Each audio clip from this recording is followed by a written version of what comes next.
And we're live!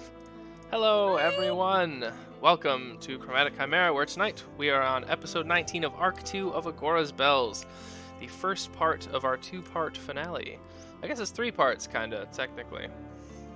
So anyways... It's like the plot finale. Yeah. So, the plot finale, I love that. So the plot finale, first part, is right now. Last time... Let me turn the music down for you. Last time, the Wrong Turns had taken refuge inside of the Tower of the Weave. The tower held all 33 members, or 32 at the time, now 33, members of the Order of the Weave, a powerful group of wizards, sorcerers, mages across the world of Talencia. Their job isn't necessarily protectors of the world, but just to keep things in check, make sure everything's on the up and up, and advise people of smart decisions to make. Keep the world whole. As the Wrong Turns arrived, a vote was put in place for the next member, as they were down a member of the Order of the Weave, and Saren was selected to be the member. With a vote of something, I don't know what the vote was, you can go watch it, but it was a pretty overwhelming vote. It's 22 to 10. 22 to 10, thank you. Thank you, Saren. And 22 to 10, pretty overwhelming margin. The celebration was short-lived, however, as there were other pressing matters to behold. The Weave and the Wrong Turns had a little council about what to do of the matriarch, the fiend named Matriarch, that was kind of ravaging the land. The biggest reveal is that most of the towns were occupied by some fiendish force, man, that's tough to say, fiendish force of some sort, and that we're kind of on our own. A call for reinforcements went out, but we'll see how many people are able to answer that, as they are dealing with problems in their own cities. The Order told the Wrong Turns that they would be going to Agora's Belt, where they believe Matriarch is causing some sort of chaos, the next morning, and they would have some other allies meeting them there. In the night, however, a few visitors paid visit to the Wrong Turns, and Thunder, Persephone, Sharnwick Darun, the Moonlit King, and one more person, Fire. Fire. Adrian's arch nemesis. They all made it to the Order of the Weave's tower, infiltrated it, and were able to sneak up on the Wrong Turns in the middle of the night. Battle was behold. Halfway through the battle, the tower slanted and slammed against the rock cliff on the side, and it was revealed that Patriarch, the giant 100-foot tall skeleton, was outside slamming the tower with a warhammer. Um, Luckily, Saren was able to conjure up a quick earthquake and put an end to that, but the damage was irrefutable. At the end, all of the 5 assailants were killed, at least presumably, and that is right where we left off. I don't like how you say presumably. I mean, neither. You gotta leave it open. It's not a good superhero movie if you can't. So we pick up right where we left off. As the last big thing is that Blossom's cousin Breezy had returned and helped her slay Breezy's mother, Blossom's aunt. So you're all kind of standing there. It's one of those moments where so much just happened. You're a little overwhelmed. Your ears are kind of ringing. There's people shouting from downstairs. You feel as though there's probably more assailants in this tower than the ones that you were sent to, or that you dealt with. You hear clattering from around the stairs, and you see the white dragonborn mage who had identified himself as Krukazel the day before. He runs up. He's got cuts across his scales. He's bleeding profusely. He looks over, and you see Elise Mbotai, the drow sorceress who had imbued your weapons with Ecrix the night before. You now have all the weapons, so she doesn't need to hand them out to you, but she is standing there. She just did battle with a Minotaur skeleton as well. And I will let you all pick up from here for a little bit. So I turn it over to you. I think Blossom's sort of looking at Breezy and is like, we got a lot to talk about, but what's going on out there? Any idea? You must have just come through it to get here. She kind of looks at you all. She's like, there was fiends downstairs, no doubt controlled by my mother. I'm sure the Order is somewhat proficient. Not as proficient as probably we are, and she tries to give a little humor and a slight smile to Blossom, even though it's probably futile in this moment, but... she still returns one. And Krukazel's like, yes, it's a real mess down there. We've got blood everywhere. There's fiends. There's scales. The big skeleton guy seems to be dealt with at least. And Krukazel just goes into like a full-blown like panic attack in the corner, and he's just like, Oh. I will do my best to help. okay. He's like, and there's blood everywhere. There's scales. The books are all tattered, and Just breathe with me. 1, 2, 3, 4. Yes, okay. He's got his hands on his hips. He's just kind of like pacing around in a circle in the corner while you talk to him. And that's going on. Well, I guess if there's more fiends, maybe we should still head down, try to help him or anything, or I don't know. Shit, maybe like Keith needs help. What's going? Is the ship all right? You look out and you see no sign of a ship. Tap my circlet, crap. send a message to Keith. Sure. Keith, are you alright? Where are you? We are under siege here. Well, hell, it is good to hear from you all. We took off when we saw the giant skeleton guy crawling out of the water. Hope you're all right. Good call, Keith. Yeah. Well, at least they're all right. Yeah, they're fine. They just caught them around when they saw the giant skeleton, which honestly, yeah, Yeah, I mean, reasonable. that was the right all decision. Well, should we go try to help? Yes, Yes. I think so. All right, I'll start like heading out. Blossom's at less than half health. What do you mean I have a good alignment? So What? you kind of like trudge your way, like leaning on one another for support down the stairs. Elise is completely untouched, and she's following you down the stairs like at ease. She totally has healing potions too, and she's just not giving them to you. And she's just kind of like walking behind you down the stairs. And you make it to the ground floor. Immediately you see Quill and his like best friend, Codelis Clasp, the Warforged wizard. They're kind of there. They're breathing heavy, but they seem okay. They're not really that injured. A few like skeletal remains are kind of spread across the floor. They must have dealt with some kind of vampire spawn kind of creature, something. And Quill runs up and gives Saren a hug, and he's like, "All right, we've got to go. We have to get you out of here now. They know where we're at. This place is completely compromised. Look, it's barely standing up, and it is kind of like tilted, still." We could get back to the island, I guess. Or we could just fight everyone and everything. No. Stares at almost Shield died. Mom with just blood coming out of every orifice. I would like it known that before we went downstairs, I went and put on a robe that looks like the widow that murdered her husband. It's black and it has feathers on the ends. Amazing. Ooh, Fantastic. that is fantastic.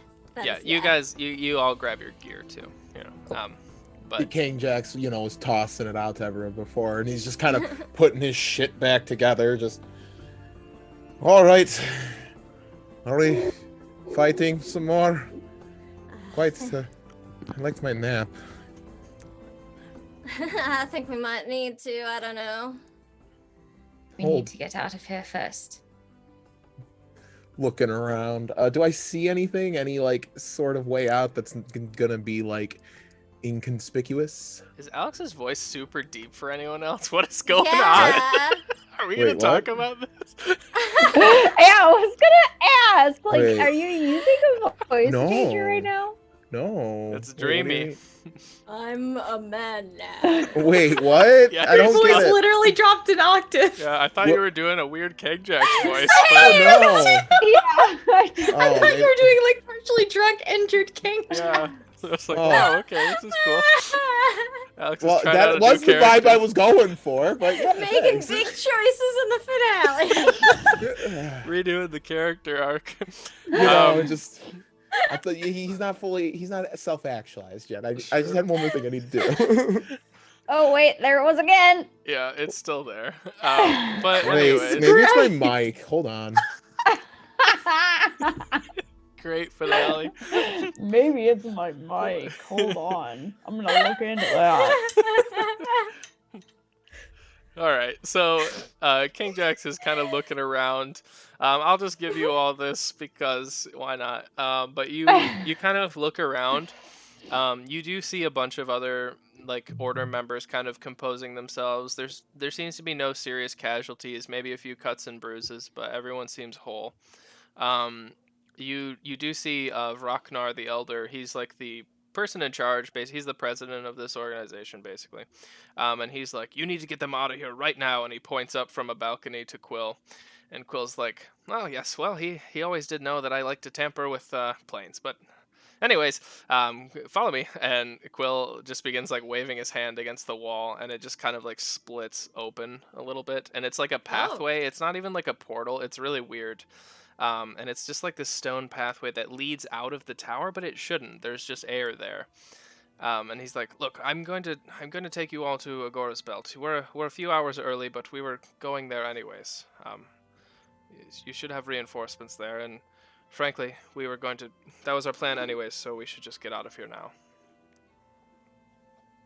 Make sure everyone grabs the books before this whole place collapses. That much knowledge going to waste would be terrible. I will. I'll send Elise with you, I guess. And Elise just shakes her head no. And she's like, "All right. You, Krukazel, you go with them." And he's like, Krukazel's just pacing around, and Quill's like, "Maybe not. All right, I'll go." And Quill just kind of starts walking down the hallway ahead of you all.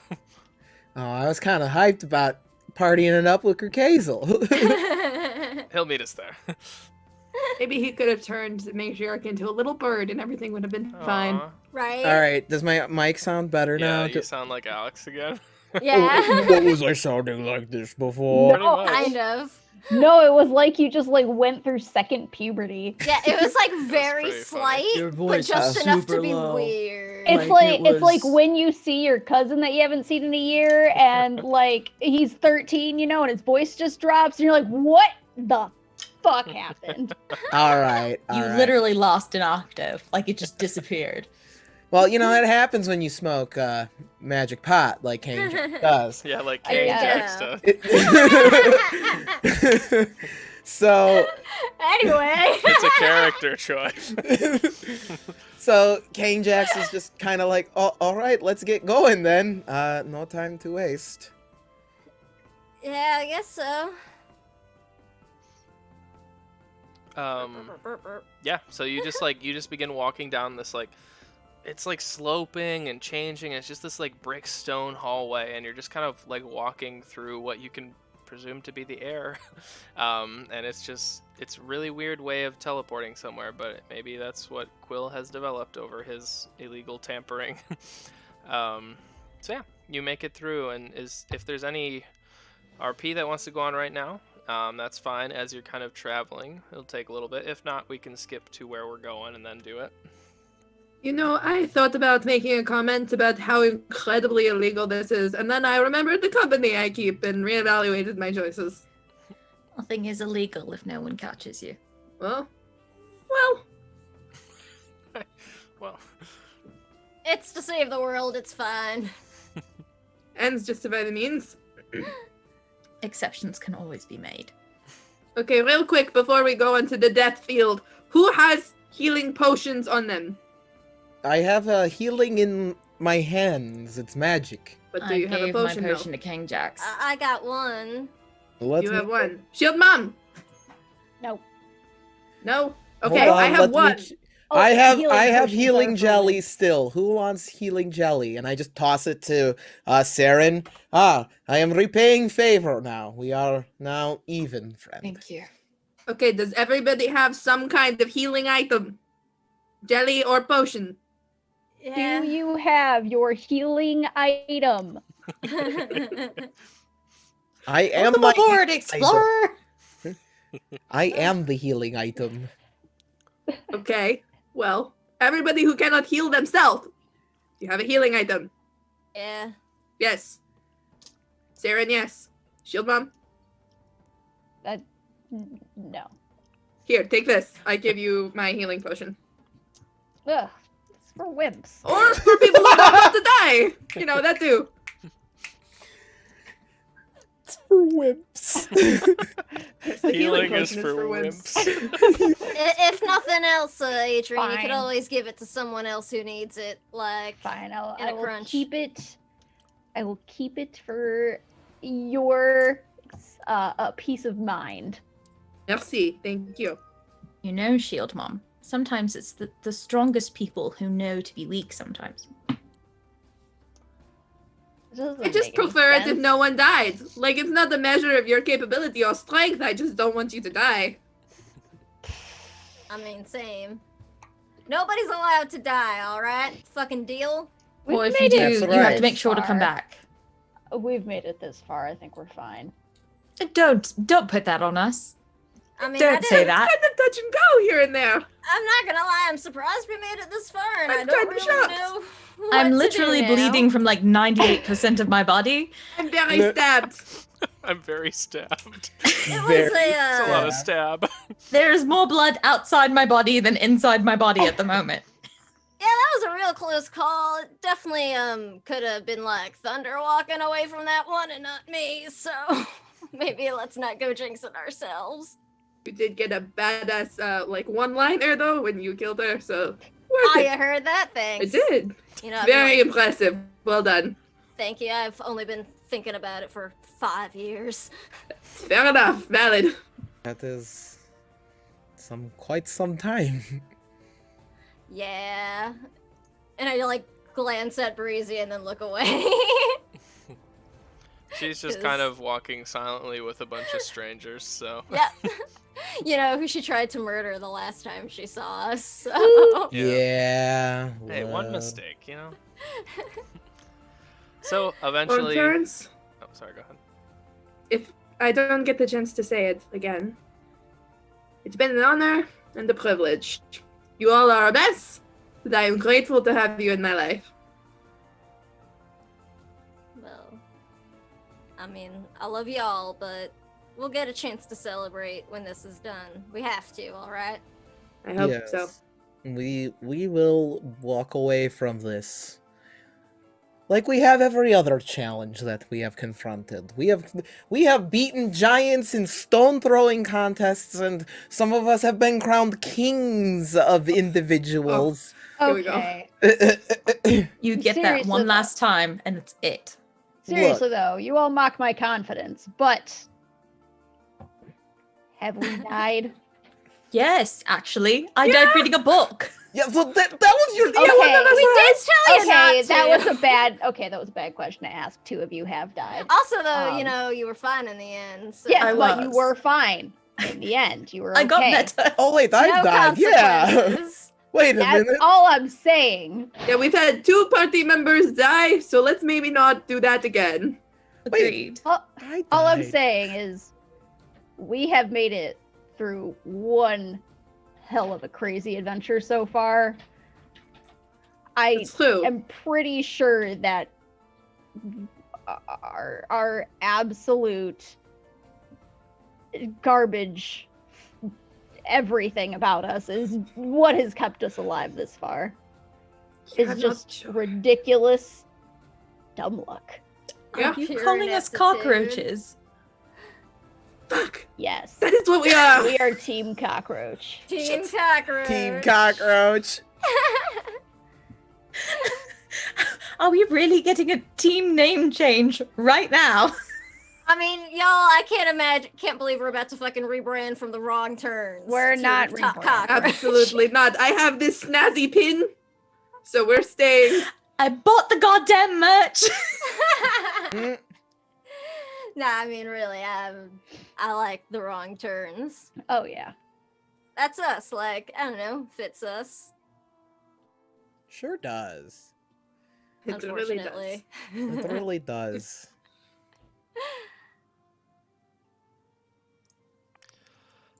So as you continue, you wind through the stone path, and you finally at the end see another door. It has inlaid gold trim and a golden doorknob, and Quill kind of confidently walks up and he takes it with his right hand and he opens it up, and you open into another room. It looks like a war room of sorts. In the center, there's a large oak table. Sprawled over it are several maps of several different continents. It is kind of filled with dust, though, like a lot of dust. So nobody's really used this place in a while. Quill, sends a quick cantrip through the room. The dust is blown away, and he lights all the torches around with his fingers. And he walks out, and he's like, "Welcome to Agora's Belts, my friend." And he kind of walks out of the door. He's like, "I should probably wake up the sentinels. It's been some time." The what now? So he walks out of the room, and you can see that you're on top of like this large semicircular wall that encompasses an entire area. The rest of this little like thumb of this continent basically has water surrounding it. And you do see that like immediately you see that they're not violent yet or aggressive yet, but there's a like row of winged demons under the wall about 300 feet away from you, and they're just sitting there watching. On top of the wall, you see these magnificent, they look like war-forged individuals, but they're made of like natural things like vines and roots and things of that nature. And Quill goes and he taps on the middle, like one that's close by, and you watch as like the roots start to grow up, and you see their eyes glow a brilliant blue again. And he's like, "Well, my friends, these are the first ever Warforged. The dwarves made them to keep the Agora sympathizers away, and they've served their purpose until, well, today. So, but good try." And he pats one on the shoulder. And you watch as like they kind of all come to life, and across this like 100-foot wall, I mean even farther, you see as like these two blue eyes just start glowing in the distance from different intervals through the fog. And you see this like mechanical army that was created for a long time ago purpose that is kind of finding their purpose once again. And they don't seem to be as sentient as other Warforged that you've met. So they're the first prototype. And they are watching these winged demons. It's kind of like a standoff, but nobody's willing to make like the first move. Out beyond the belt, underneath the wall, what the wall is keeping away from everyone is this like mountainous plateau. There's jagged cliffs shooting up, and the clouds are low though. They hang over the mountains, underneath of the wall almost. And in the distance, you see this like green and teal kind of flashing in the center of Agora's belt. And Quill says, "We believe that's where Matriarch is performing whatever she's performing, but we'll have to wait till morning until the rest of our reinforcements get here. I would send you in alone, but I think even with your strength, I think that might be foolish." Agree. Is there, I guess, some kind of bigger plan maybe we should, like, know about? Or, I don't know, we can talk about that when the others arrive. We'll talk tomorrow. Until then, the Sentinels will keep us safe through the night. They can easily handle this little motley crew of demons down there. Kit will arrive in the morning. She's been surveying this area with Marsaurus for some time, and she'll kind of fill you in. I fear that there's no real smart way to do this, however, and front-on combat might be our best bet, but... Well, no smart way to do it is our specialty. And I, like, lean over the, like, wall and flip off the demons in the distance. One of them just kind of, like, flares their wings out a little bit and then just, like, settles back down. Asshole. Anyway, is there anything we can do to help in the meantime, I guess, or? No, y'all are either going to save the world tomorrow or not save the world. So, Thanks, you no get pressure, some... though. That's sure. reassuring. Thanks, Quill, friend. that's the most blunt thing I've ever heard you say. That sounds like something that would come out of my mouth. Maybe you're rubbing off finally, but there's Took long enough. not many other options at this point, and I'm not going to sugarcoat it for you, so... There a bar in here? I don't We think should there not have is. been trusted with this responsibility. Who let us be the ones in charge of this? Quill Who made this decision? Quill points down to your little white stones now imbued in your selected weapon that you hold. Why did you think this was a good idea? Oh. I don't know. It seemed like fun at the time. I don't know. Might fuck around, save the world. We'll see. We'll see. We'll see. I don't know. So get some sleep. Throughout the night, our allies will be arriving. Hopefully the rest of the Order can join us once they've taken all the sacred texts out of there. Alright. Alright, good night, I guess. And Quill is like, he's beaten up, he's sad, he's tired, and he's Yeah. not really I'll acting pat his himself. shoulder, give him a little healing before he goes to bed. That's Aw. nice. And so he just kind of walks up to the tower, shows you your rooms. It's not much. There's a little den with some couches. It's not the most glorious night's sleep before saving the world, but that's what you got. It's fine by me. So I will say that this would be a good time to get some last RP in, but in the morning you will also have some time because that's when a bunch of allies are going to arrive. So if you wanted to talk to them, we could wait to do that too. But if you wanted to have the last, wrong turn alone time, this would probably be a good time. Oh, my heart. Yeah. Yeah. Oh my. I know. I Um, don't know who I would need alone time with at this point.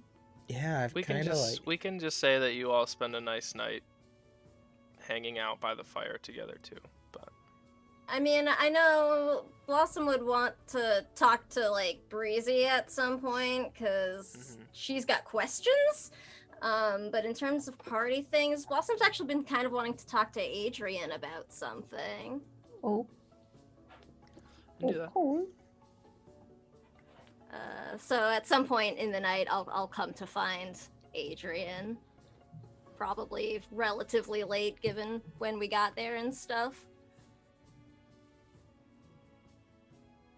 Hey, you busy? Adrian, like, finishes counting, like, 1,000, 1,001, 1,000, 1,000.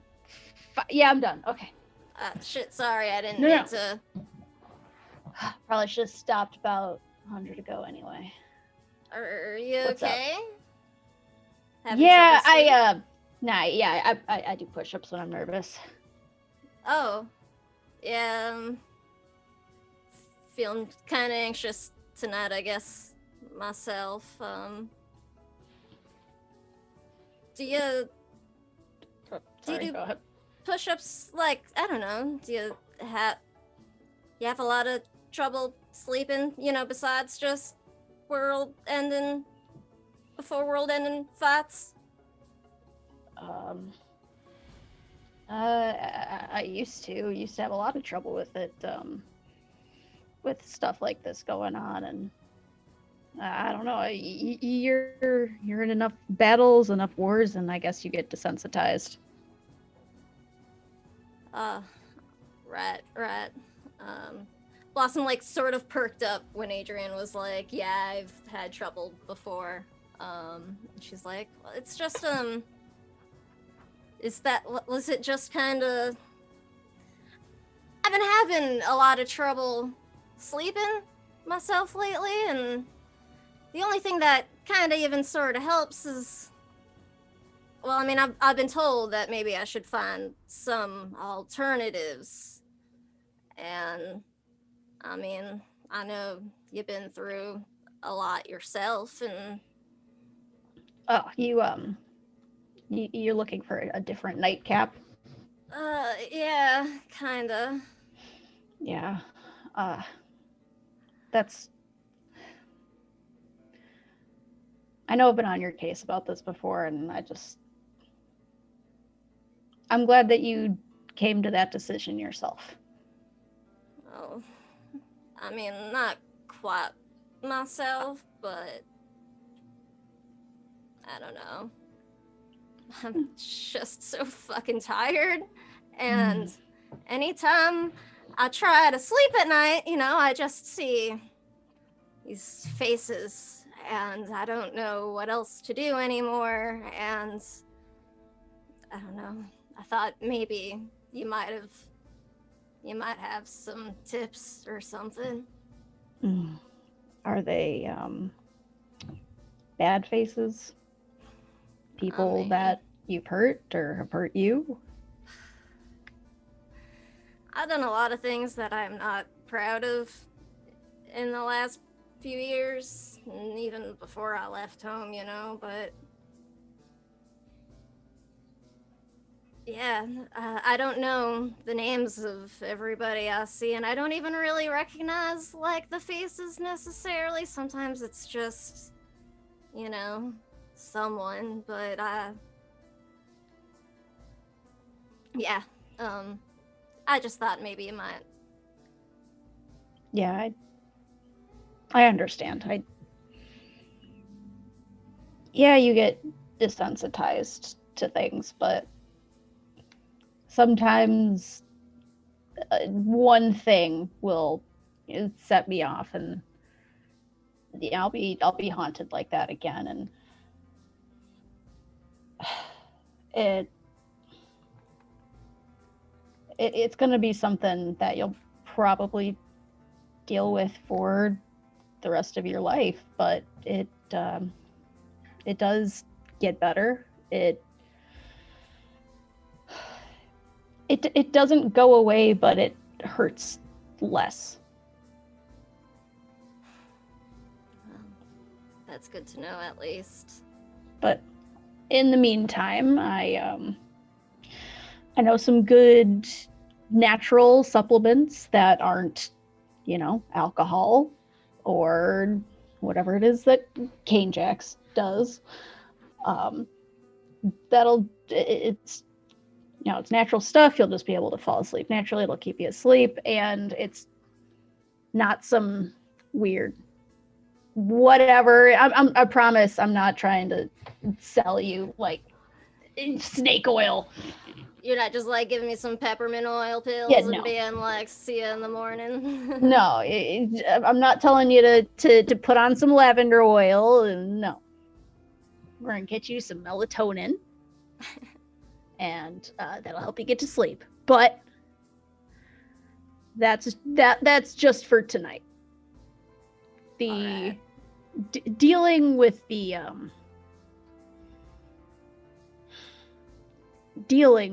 problem is a whole different horse. Yeah, I don't even know how to begin with that. But thank you. I really appreciate that, Adrian. And look, I'm not a very heavy sleeper. If you ever need someone, I'm always around. Thanks. Maybe I'll take you up on that. Adrian will give Chase like a awkward like shoulder clasp. Give you an outright hug. Okay. she like is surprised, but after a few seconds she hugs back. She's kind of surprised herself with that one, honestly, so she's feeling a lot after like the last hour or so it's been a day. Yeah. Alright, well, I'll try and get some sleep, I guess. All right. Yeah, Adrian will like open her little first aid kit that every like group mom has, and is Her like, fanny pack. "Yep." Pulls out her fanny packs. All right, all right. Take 1 melatonin. If you take 2 of these, you'll be out for the next like 3 days. Alright, sounds good. You don't want to do that, believe me. Alright, I'll keep that in mind. Thanks again. Really. Yeah, anytime. Bryn's going to look up from the book she has been unsuccessfully studying and perhaps for the first time in her life voluntarily close it and set it aside. Brush herself off and say, "Fuck this. Who wants to go scream off a wall?" Oh, I do. I want to go scream off something. Nice. Excellent, let's go. That sounds real good. She'll kind of look around for Breezy and see if she wants to come. Because she probably has earned a screaming. Breezy kind of reads the situation, kind of shakes her head, and she's like, I'm not going anywhere. I'll be here tomorrow. Alright.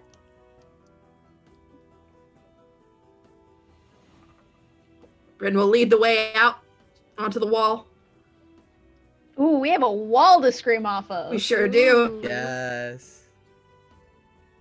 Right. Anybody want to go first? I mean, it was your brilliant idea. We could always do a group scream. Group scream, yeah. Okay, group scream on the count of 3. Aw, the group that screams together. The group that screams together will be very hoarse in the morning. Let's do this. Alright, Bryn will count down and we will have a group scream. I don't think we want to do it, or No, else we our probably don't listeners want to will peek our die. mics. Thank you. Probably don't peek our mics like that. So as the 5 of you just let off the loudest wrong turn scream of all time, you hear it kind of echo through the mountains and the valleys underneath of you and kind of bounce. The sound bounces back to you. Some of the demons below you that just float forever, they kind of get scared off and they back away into the fog a little bit as the wrong turns have their nightly group scream. Yeah. Aw. And actually, before we all go inside, I'll kind of stop everyone and be like, I know. Oh, whatever. And Chase already knows about this, and I've shown Bryn a little bit, but I'm going to drop to full changeling. Just be like, hi, I'm Ren.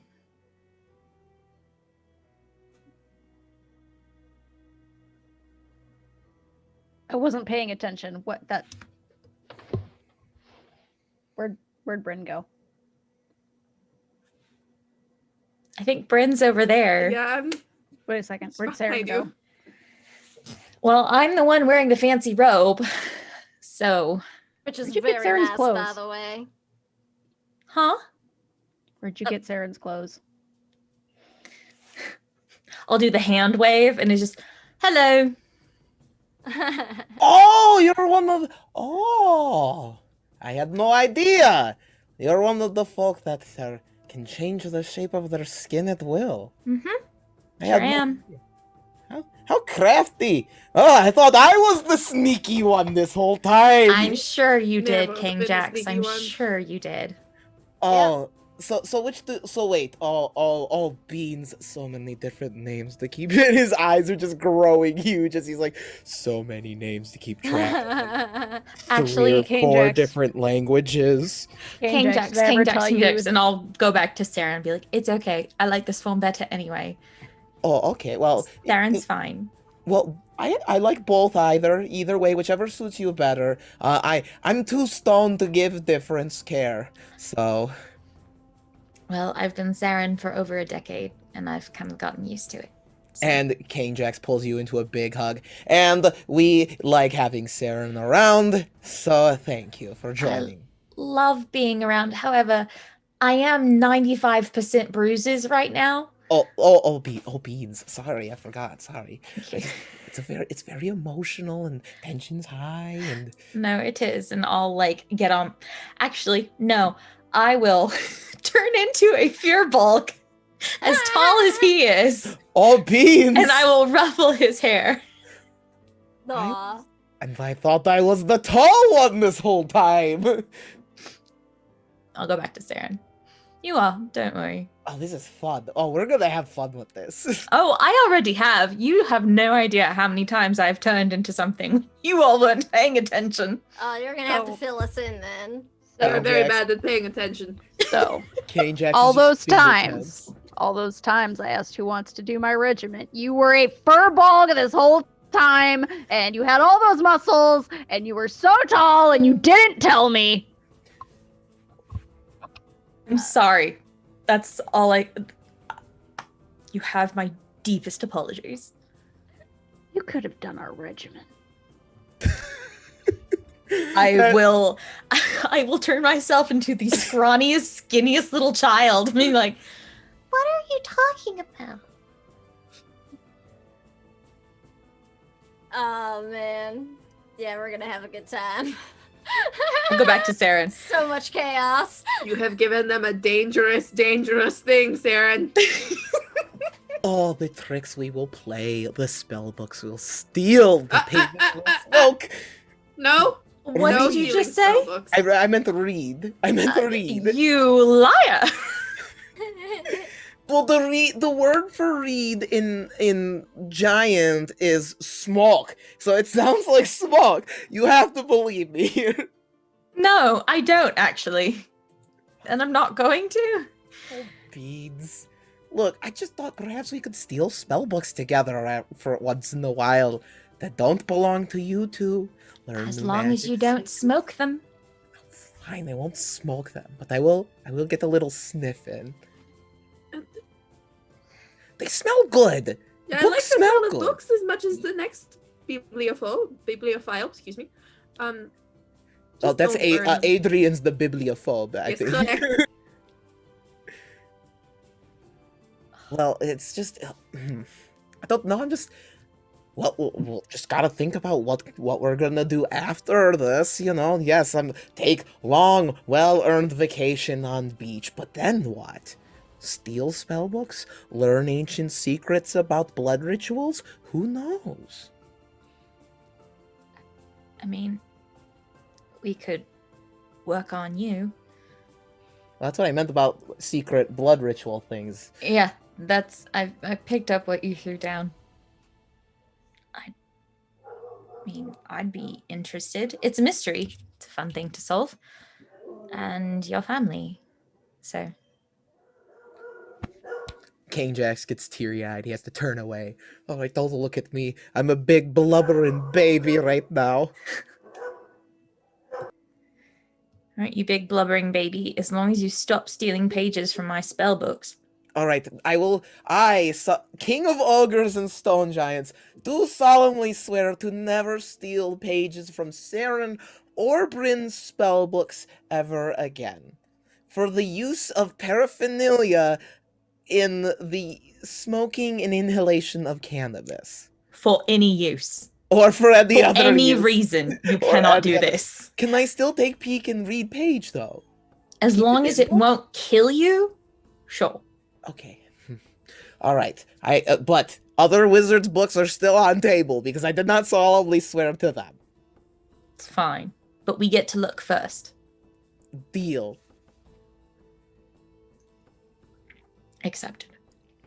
You see, this is all Tawn had to do. It's not that difficult to make a deal. You know what? That's what I'm gonna do when we're done with this. I'm gonna go whoop his arse into the next week. Don't see why not. Honestly, it's a really fun spell I should teach Bryn. I'm always down to learn new spells. Is it the one you can only cast once and it kills someone instantly? No, I already know that one. Bryn does know that one, actually. I'm trying to... Did I explain what I did? Yes, I did. Yeah, you did. Okay, had okay. I was like, we wait had a a second. long debate about was this okay or not. That's right. Okay. Yeah, it's not a... I was about to say it's not a terrible spell. It's not a terrible spell to learn. Might be a terrible spell to cast, but I'm a terrible human being, so... I'm not one to judge. I swore fealty to Tiamat. I've got no room to stand on here. I think I lost all ethos and credibility back there. Or when I first lit up a... Bugs don't necessarily make you a bad person. Swearing fealty to the dragon still not great. Yeah, not exactly great, but powerful dragon ally that's going to be helping us in this next battle that's coming up. So That is true. I do hope she pulls I was through in the Gonna say, yeah, like, is she? Do we have any kind of, I don't know.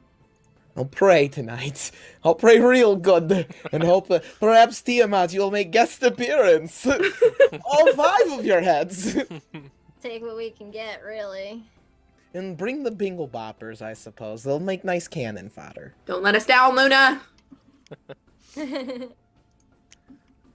So, as the night wanes on into the wee hours, the Wrong Turns have a nice night, just the 5 of them, hanging out in one of the chambers, a regal chamber, red leather sofas, and a nice fire kind of roaring in front of them. You all kind of exchange old stories of things that you have done that are probably worthy of the word or the name The Wrong Turns, and you have a nice night before you kind of fall asleep. And it's a really peaceful evening in amongst what's going on. Even though there's demons literally right outside the door, you feel safe together and you have a good sleep. In the morning, however, you wake up. You wake up first to the sound of like bottles being kicked over, and you all kind of look up from where you're at, and you see Kit walk in. Drow woman, long white hair with pink ends on the ends. She has pink glowing eyes and her 2 cutlasses at her hips, and you can clearly tell the sun is beaming in now. It is morning time. She looks around at all of you and she's like, "All right, are we all ready to save the world today?" I'm I always mean, ready. when you say ready, Ready is not the word I would use. Agreed. Well, put on a strong face in front of everyone that's gonna come today, would you? And she kind of claps Adrian on the pauldron and like helps her up. my best. All right, brave faces, everyone. Oh shit, how much do we heal up on a rest? I forget. You can just heal to full. You'll probably We'll we're need it. doomed. probably need We're that. doomed. We're doomed.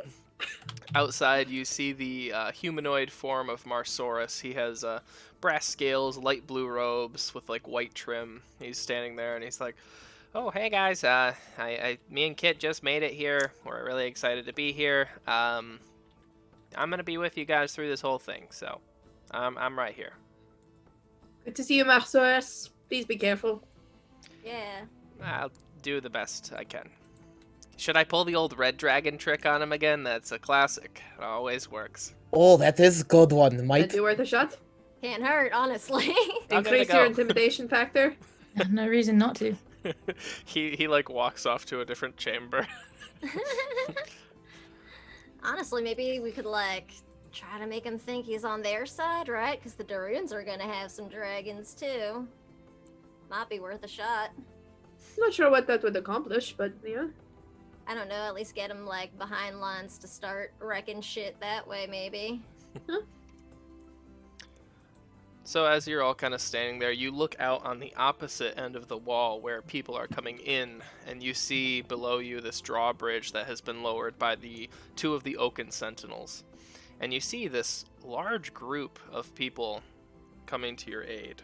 So as we've been playing this campaign, I've been playing my own little mini game in the background based on the decisions you guys have made. wait. What? What? Oh no. So What? now No. So now we get to review every decision the wrong turns have made. No. What, are you can't doing hold us some, like, responsible for our choices. Fallout. Listen, half of this is not my God. fault, okay? Just half. A good portion of it's not mine either. You're welcome. I've been here from the beginning. Shit. So Kit looks out, and you're in I the tried. war room as you're looking down at this drawbridge, and again, you see this horde of people coming in, allies from all across Telencia. And she has like the war map spread out, and she has 20 little pieces basically that represent different factions and groups that you guys have interacted We did not with. get Maywood on our side, huh? So she looks down and she's like, "Of course, the chapters of brass are here. That's mainly because of you, Adrian." And she slaps you on the pauldrons again, and I guess for saving the bell. You look down, and above the horde of people walking in, you see 4 brass dragons. And she says, "That's Marsaurus's extended family, a little gift for saving his babies." You look down, and Sarah, and you see the Order of the Weave, adorned in different robes and battles. And I'm guessing that's for accepting your station with them. And she smiles. You look down, King Jax. I guess you would probably notice this individual more than anyone else. You see the council of a few members of the Council of Hagermar, and you see Bliss, the pink tiefling, walking with a few of her allies that you had saved in that town. Next you see a few men who are tall, strapping, maybe a little too tall for human, but you can't really tell what's going on there. And they are, Kit looks down and she's like, "Those are the officers of New Lestrum. New Lestrum is where Sharnwick, the town, used to be. They've kind of rebranded it, and those are the sheriffs who will be overseeing proceedings there. Bliss kind of helmed that." Next you look down and you see Saffron Akentia and Lathander Akentia, Bryn's extended family. And Kit, it's basically because you pursued a relationship with them and didn't just avoid family, which is easy to do in TTRPGs. The next you look down, King Jax, you see Elder Nokrin, the stone giant that you and Adrian had beaten in a test of strength. And you see that he has quite a few more giants with him than he previously did. And he has, they're standing out in this, like, golden war regalia, and they have, like, golden plate mail on as they walk, like, literal giants, like, heads above the rest of the people in this congression. Love it. But I do have to ask, are the OG boys there? Who are the OG boys? Oh, well, The ogres. maybe. You continue on. You see you see 6 women on horseback. They have brilliant black steeds with 8 legs. And Kit says, that is Naye of the Iron Order. She's here because apparently you killed some Grell under the town of Maywood at some point. You saved her some work. You look down and you see in the background these, like, trees moving towards you, and these big Ents. And that was for helping the druid Waslane at the very beginning of the campaign. You see a group of, like, orcs with dark gray skin, half fiend, half orcs. This is for killing the dragon, allowing them to traverse the Great Divide, and they have come to your aid. Next, you see someone you probably aren't too happy to see. You see a handsome red tiefling walking up.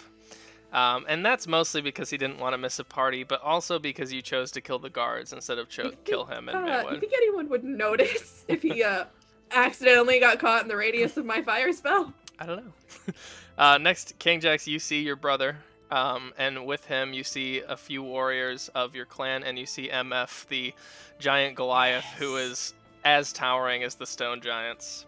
Another towering figure, you see Talia, daughter of Clouds, and the army of Coupe de Lane, since you helped them when Matriarch assaulted their city. Next, you see an individual who is by himself, as much for him as it is for other people. You see Zazakath, born of Blame, the demon that you had tricked into serving you. Ha! And Sorry, I thought I was muted. He's walking nearby his cousin Ton, obviously keeping a distance from each other. Next, you see a group carrying. I promise there's not too many more of these. Next, you see a group carrying these like large timbers, basically. And King Jax, you look down and you see a group of ogres, the Tree Smashing Clan, the Tree Smasher Clan, as they Diamond hands. as they come up the drawbridge to you. Next, you see Orion, the astral dragonborn, and Bryn, you see a little dragon who is not so little anymore, flying next to him. And that is Orion and AJ. You chose to spare AJ instead of killing an astral dragon and help Orion save his siblings. The last one, you see 5 chromatic dragonborn, and above them you feel like the wind kick up, and you see a 5-headed dragon, Tiamat, not in her full form, but flying above the rest. She she crunches into the side of one of the towers and lands on it and just roars out at everyone else. Oh, we lost someone. Rip. Well, if they don't come back, we can go to break right quick. But anyways, we'll go over the 2 factions that didn't make it. Oh, never mind. They're back. Sorry, No, you're good. my Zoom disappeared. It zoomed. That's okay. I probably clicked something by accident. I honestly can't see my taskbar like over my mic. So That's awesome. So the last people, and this will conclude this little portion, but Kit looks down and she knocks over 2 pieces. And she says like, sorry, I'm fixing the overlay. She says, General Claymore and the Maywood army decided to decline our request for unknown reasons. And then the Ice Maidens to the north, they did not answer our call, and that is because you chose to kill instead of spare the ice giant that you fought when the Cold Sea Titan ran aground. So there's your 20 big decisions of the campaign. she smashed us. Listen, we got most of them. It's not a bad ratio. 18 out of 20 on the old Woo! iPhone. So That's pretty Hey, awesome, good. actually. pretty good. Honestly, That's an A. So, Chris, Yeah. the important question. Mhm. Where are our Feywild one-shot kids? They might be here. I mean, there's other people walking up that drawbridge. I would besides have the called giant. them absolutely, Look, and I just also would have Carly called the somewhere fucking down there. trees. oh wait, Yes! Professor Oak! He's here. Unfortunately, It's canon, he's Oros would be MIA since he has sworn his allegiance to him. Yeah, he's shit, gone. Shit. He's about to go whoop ass in Madame Carrio's Bizarre Bazaar. Oh fuck! Nope. Spoilers. No, we knew that, right? yeah, he's one of the channelers Yeah. now. Shit. So this is your elves coming to Helm's Deep moment as you watch on as everyone walks up the drawbridge. A few of them pass Endgame by you, moment. happy to see you. Some pass you. This is like when the begrudging. portals open up in the sky and Wakanda walks on the screen, and then the rest of the Avengers are there, and then Shield's there, and just everybody's fucking there. This is the endgame moment for us. Everybody we've ever met. This is what you got. Kit looks over. She's like, seem to have impacted a lot of people. Some bad, some good. And she looks down at like Ton and the Watchers. Ton has like a whole crew of Watchers with him too. I don't know if I said that, but Listen, So- I'm glad they're here because they're helpful, but fuck those guys. it seems as though I won't ask questions, but it seems that you somehow have a devil on your team as well. Shouldn't they be on the other side? Whatever. I'm happy to have them. I'm pretty sure that one's KJX's fault. But don't remember for sure. Probably. I think that one was a team effort of sorts. Yeah. Well, look, it's important we discuss this, and they all kind of know the plan. I've spoken to the leaders and their generals and whoever runs their organizations, but we don't really have much of a plan here. There is a wall of demons around the entire continent. Even if we decided to try this through boat, we would just run into them somewhere else. Our only real option is a frontal assault. We're open to suggestions, of course, but there's not much in the way of doing this. But it is important, I will say again, and everyone will echo this sentiment to you as well, but it is important that you five get to where you're going, not the rest of us. We can't fight Matriarch, but you can. She would consume us in an instant, but you have protections against her. So, some of the things that... Some sacrifices will be made today, but know that it is because these people care about the world, you, and reestablishing what is supposed to be happening here.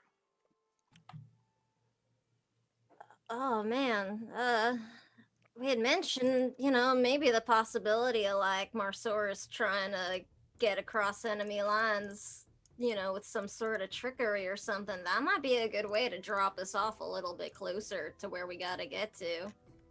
And well, we have some of us can take other forms as well to look like we belong on that side riding dragon. The problem with devils is they see through such Yeah. things. That didn't really work Mine's not magical, though. in hell. And they see through paint. You may enter through, but there is a perimeter around the entire place, and they will probably eat you if you get close to them. That sucks. Oh, that's a shame. I was in the mood for some deviled sausage for the after-party breakfast. Sausage or sausage? Yeah, I mean, Oh, Clarify, please. oh, beans. I are we didn't doing think about... phrasing? Are we still doing that? Maybe. Fuck. So sausage then. Look, Kane Jax will take what he can get, okay?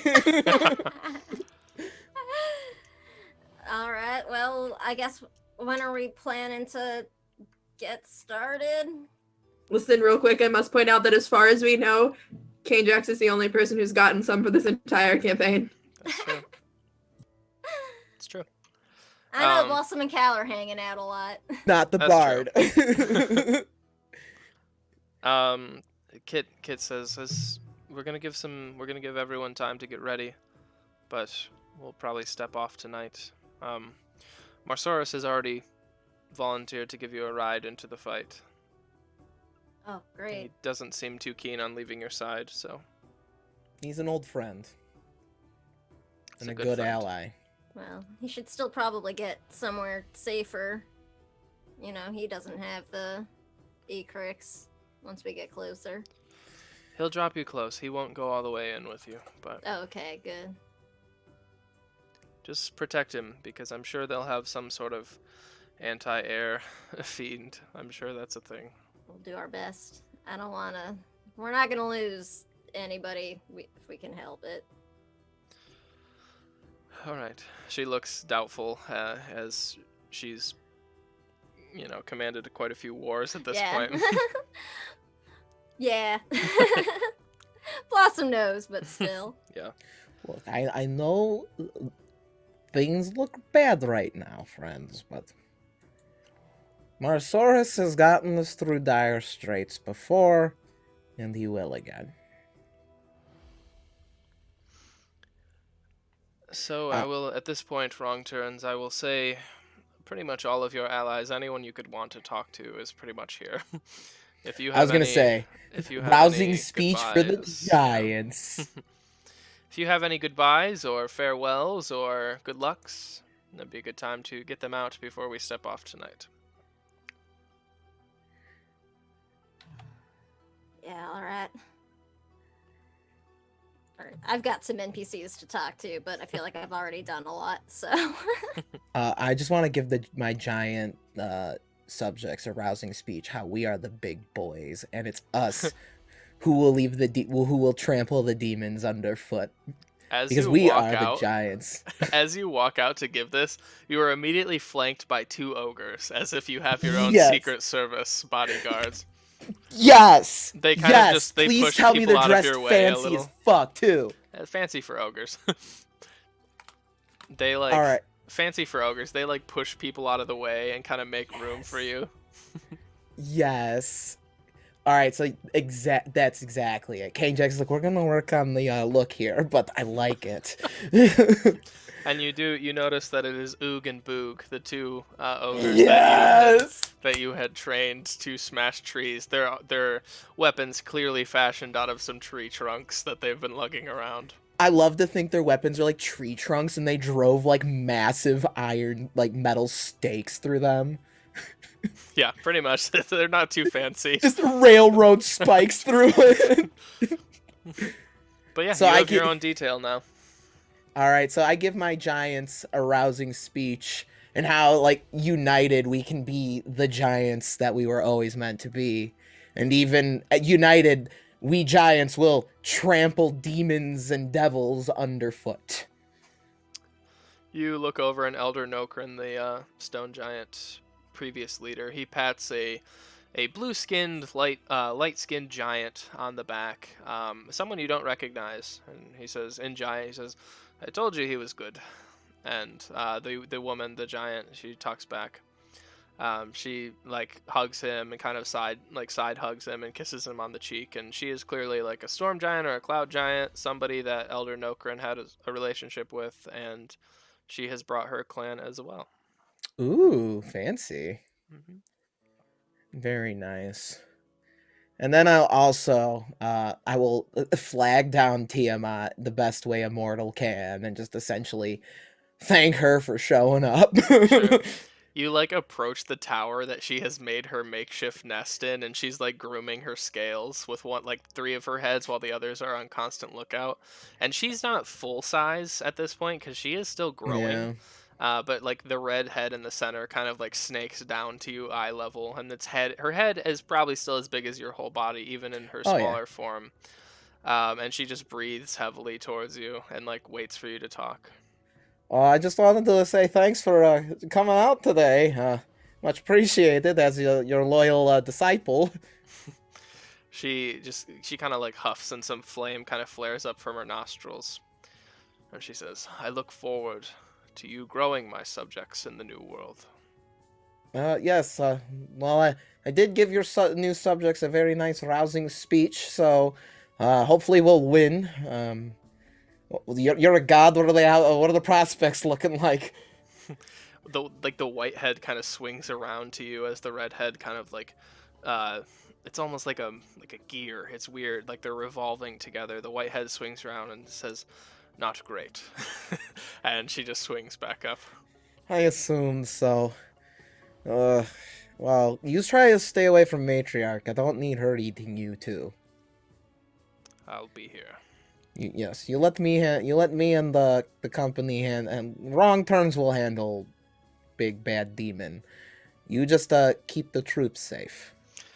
I have utmost faith. And she just kind of pulls back and it's weird, like her heads work together. Like one is grooming at all times, like her scales, the other are on lookout, even like distrusting people around her, as she was recently killed in a war, and now seems to be at another one. So, well, I've been meaning to ask though, because if I do not make it out, how'd you come back? An egg. How else do dragons become born? Yes, but all the gods were dead and you're back. Does that mean they're all back, right? If you make it through this, I will tell you. Alright, I like your style. You're motivating me. The You're green like- head kind of chuckles behind. Alright. Oh yeah, I've got something I think you'll enjoy, but pulls out a blunt. But I think I'll be holding on to this. Tiamat is a minor. Yeah. But I think I'll be holding on to this until you're a little bit older. The redhead just like shoots a column of flame and lights it for you. Oh, thanks. takes puff. All right, now, not too much before battle. I don't want to be too relaxed. Her tail wraps around and takes it from you. Drops it off the side of the wall. I wasn't telling. I could put it out. That was a perfectly good. Oh, beans. All right, I've got some things I need to teach you. You're going to be a new. You're going to be a very new goddess when I'm done with you. I've got some plans. I've been working on a new marketing pitch. I want you to hear me out. The blue teeth just kind of or the blue head just shows its teeth and kind of pushes you away. All right, we'll talk about it after. But I think it's a great plan, and I think actually, I think the white head and the black head are really gonna like it. Go win me a war, King Jax. Yes, I'm working on it. Baby steps. And remember who gave you new powers when yours were lost. And Yes, she yes, turns around and just does something. Like her heads are doing something else besides paying attention to you now. Yes, and well, you gods do need loyal followers after all, and hoists Maul over her shoulder. Well, I don't think you're gonna have a hard time finding new followers after this, being the only god around. I like to think she's just like pushing you away the whole time with her tail as you're kind of mumbling this. And like she doesn't care what I have to say. Nope. All right. Anybody else? NPCs? Any PC interaction? I want to bid a quick farewell to my relatives. Mm-hmm. Okay. Saffron Akensha, the kind third cousin aunt figure. You're not quite sure. She finds you. She has gray hair kind of pulled back in a bun. She's scars across her face, and she comes up and gives you a big hug, and you kind of feel like leather on leather as she is suited for battle here. And she says, when we heard the call, we knew what we had to do, and we're here to support you any way we can. And she just gives you like a soft smile. I want to thank you for your courage. Of course, had to convince this one, and she hits Lathander in the back of the head as he's walking by. Well, I'm glad to see you here, and I hope you both leave it. She smiles and she kind of like takes your head in both of her hands if you'll let her, and she's like, I didn't know your mother incredibly well, as you know, but I know she would be proud seeing you here today and all the people's lives that you've touched. And she looks out at like the hundreds of thousands of people just kind of like milling about waiting for your command, essentially. I hope so. She would. Anyways, Bryn, please make it through this. I'd love to actually celebrate holidays and things with you guys instead of only having you around when there's a war to be fought. Yes. Yes, I'd look forward to it. Next candle nights then. I'll see you then. And she pats you on the shoulder and kind of like walks past you. She's like, nagging Lathander about something as he's walking away, trying to not be seen by like King Jax and other people.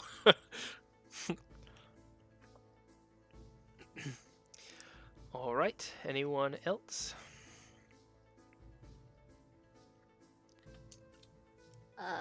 I know Chase would want to talk to Cal and Breezy, but for the sake of time, I'm also totally cool with like you just telling me what the hell Breezy was up to in like the off-screen times. We can do that in the epilogue if you want. I mean, it's Sure. It's not going to be anything groundbreaking. Like it's Okay. basically just Cal's curious. story, but with more self-guilt. So. Right. So yeah, that's good. That's what Then- Breezy's doing. But she does say that she will fight with you guys today. But I mean, Adrian's gonna make sure that Callan has a good babysitter. yeah, so I will say that like Orion, when he shows up, has Callan kind of in tow with him, and Callan's like touching everyone's armor and swords, and he's like, Orion's like, Callan, you cannot touch people like that. You will cut your hand on their sword and their weapons. These are weapons, not toys, Callan. And Callan's just running around like, yeah. What do you have? A knife! No! That is the exact scene that you come downstairs to, Adrian. And Callan runs up. He's like, Auntie, and he gives you a big hug around the knee. God, okay, Callan, if you're gonna run with a knife, you have to hold it this way. Oh. Okay. And he just kind of like flips it over. Yeah. He's like, see, Orion, I'm learning. Orion I'm a walks up and terrible he's parent. like, he's been a pleasure to be around. It seems that this one has taken to him, and you see AJ, much larger than the dragon previously was, growing at an alarming rate. Oh, And AJ is great. kind of like not really leaving Callan's side too much. great. A dragon has adopted my ward. This is Well, she hasn't Great. eaten her yet, so. Or him yet. I just wanted us to have like a quiet life. I wanted That's him the to become an apprentice. Orion says to you, he says, I promise no matter what happens, he will always have a home on the island in case, things do not go well today for the wrong turns.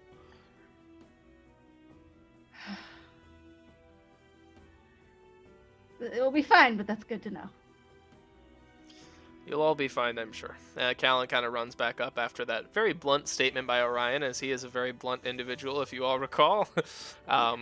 And yeah, Callan runs back up and gives you a hug. You kind of pick him up, and he's getting a little heavier. He's growing through the past, I don't know, this campaign's probably spanned 4 or 5, maybe 6 months. With all the travel and things in total, he's grown a little bit. He's in a little growth spurt.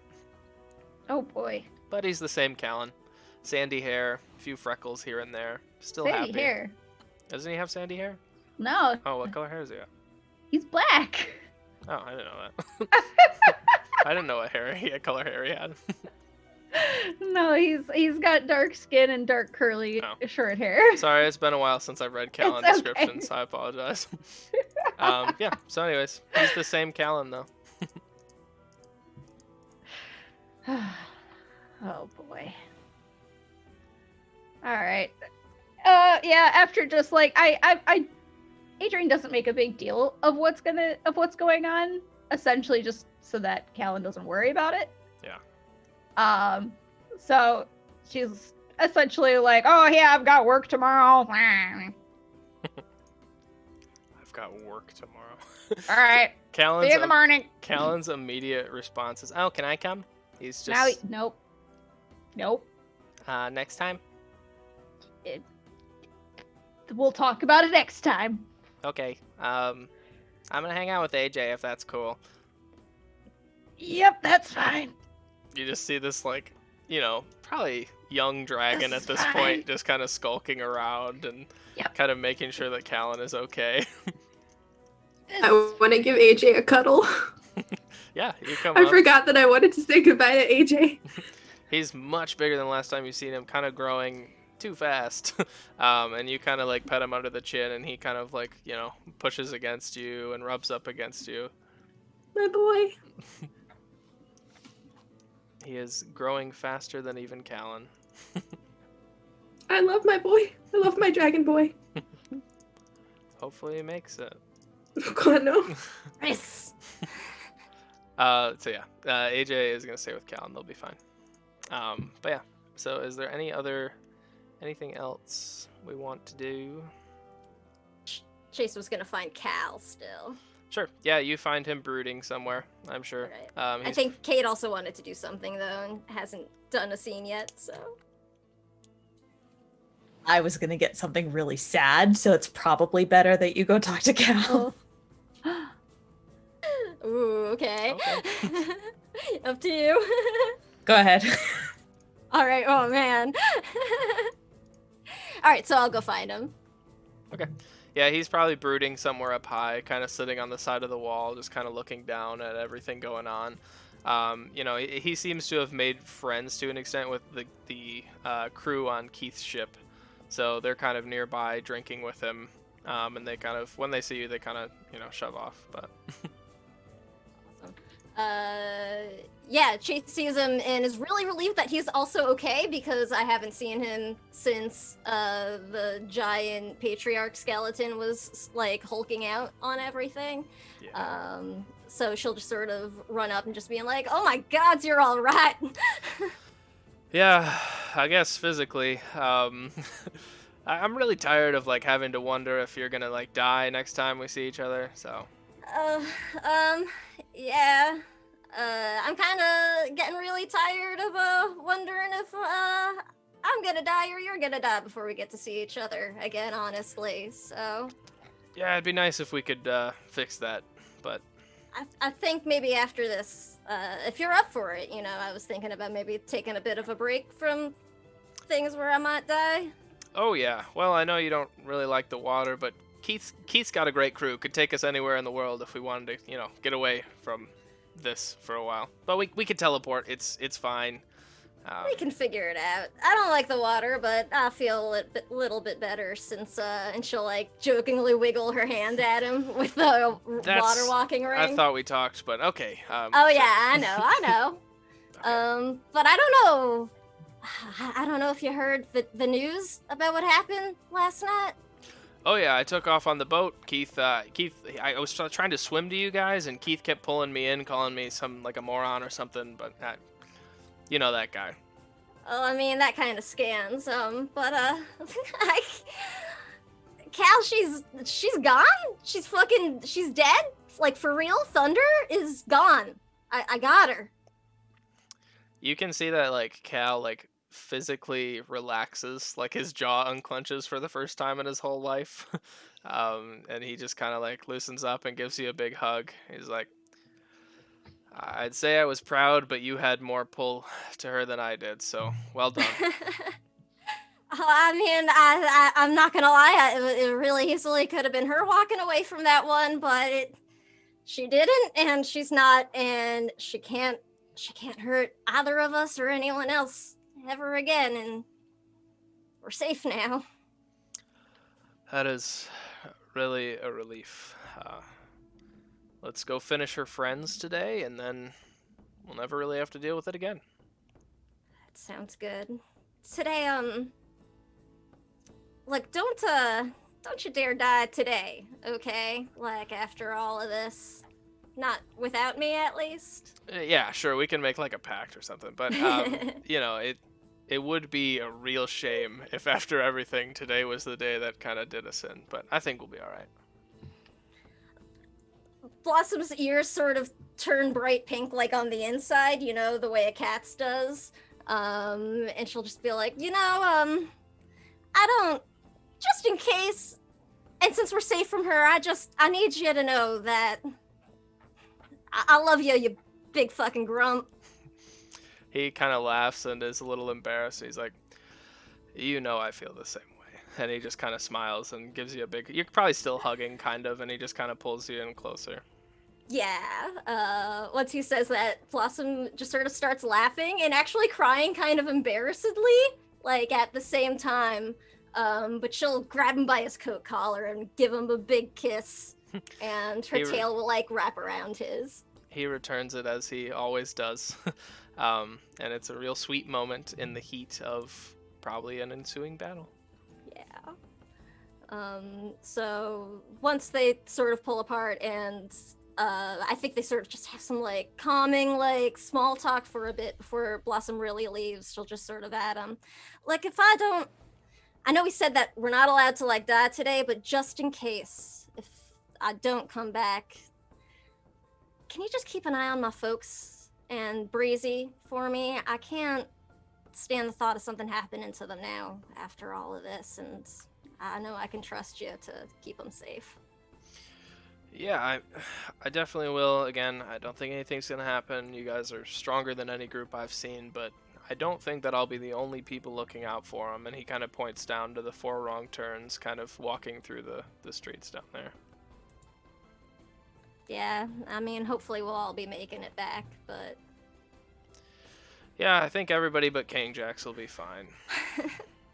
Well, I mean, hey, you know us. If something happens to King Jax, who's gonna heal my sorry ass? It's a bad joke. He'll be fine. Yeah, I know. Don't worry. We'll all make it back, and I'll see you later. Yep, I'll see you right here at the end of all this. She gives him another quick kiss before running off. Yeah, he returns it and goes back to drinking on the side of the world as he just kind of sits on the wall and looks down. Not one for a big group of people. Would rather be up by himself. She respects that. All right, Saren's sad moment. No? Okay, we're not gonna do it. Love it. Okay. So we're gonna go to break pretty soon. I'm gonna read you one last description, unless there's anything else anyone wants to do before we set off. I'm going to do one thing, and I'm just going to write a little note in a journal that I have. You got it. You got it. So, there's like kind of excitement as everybody's coming together, but there's also that overwhelming their underlying sense of dread, that everyone knows why they're here. It's a really awkward juxtaposition that you're kind of all dealing with, and so before that happens, you hear like whirring gears, and you see Codelis clasp the Order of the Weave member who had taken Matriarch's name joints and had tried to figure it out and pieced it together. And you see Elise Emotai, the drow woman with the lacy black dress on. She comes up and she's talking to all of you. And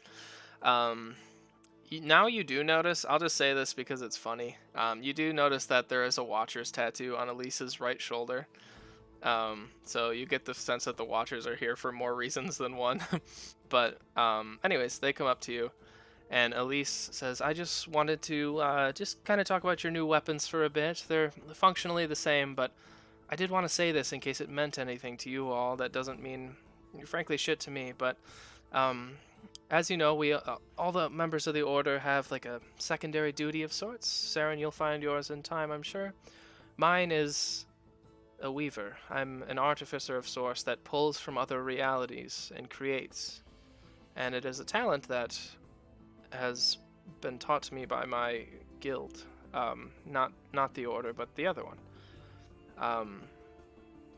When I was pulling things and I was weaving this Ecrix into your weapons, I noticed that the Ecrix was, yes, it had a mind of its own, but it was also taking on a form of like a scale more than a stone.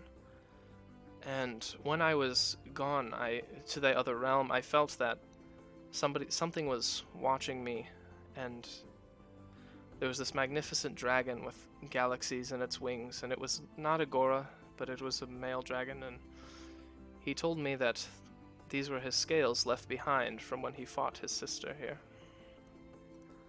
And that the scales choose whoever is chosen by him, or star-touched by him. And I don't know if that means more to you, but it seems as if you were chosen to do this. And she kind of smiles and walks off, and she says, I won't be fighting, by the way. I'm gonna stay back. And she just kind of leaves. But did that dragon have a name? Not that I cared to listen to. And she just kind of marches off. You're amazing, but you're also the worst. I can feel Katarina Breyer just screaming. It's the company I keep, King Jackson. She walks downstairs, and she also has like an escort of Watchers that kind of patrol with her. And then Codelis, the clasp, he walks up and he hands you like this like sheet of parchment, and he says, I think I was able to piece together Matriarch's true name, and again, means nothing to me, but could mean something to you all, and you'll need it. You'll need to denounce this clearly, in a strong, confident voice, to really remove the effects of her resistances. That, combined with the Ecrix, your staff, he points to Bryn, and renouncing her true name, will lower her resistances enough where you could fight her. Here's her name, and he hands you a piece of parchment. What's What it does say? it say? Yeah. You unroll the piece of parchment, and you see scribbled upon it the words, Absinthe Morrigan. Fuck! And yeah, that's where we're gonna take a break. Shit! So yeah, thanks for watching, everybody. Thanks for watching, y'all. We'll be back with the start of the Second Great War. We'll really get into the episode title after a few bombs were dropped at the end here. So yeah, we'll be back. Thanks for hanging with us. Wait, no, Hold on! Hold the phone! Excuse? Yeah, I mean, there's a reason I didn't give you a backstory, Alex. Motherfucker. Oh. Yep, so that's going to be an awkward next week as we're traveling with Matriarch.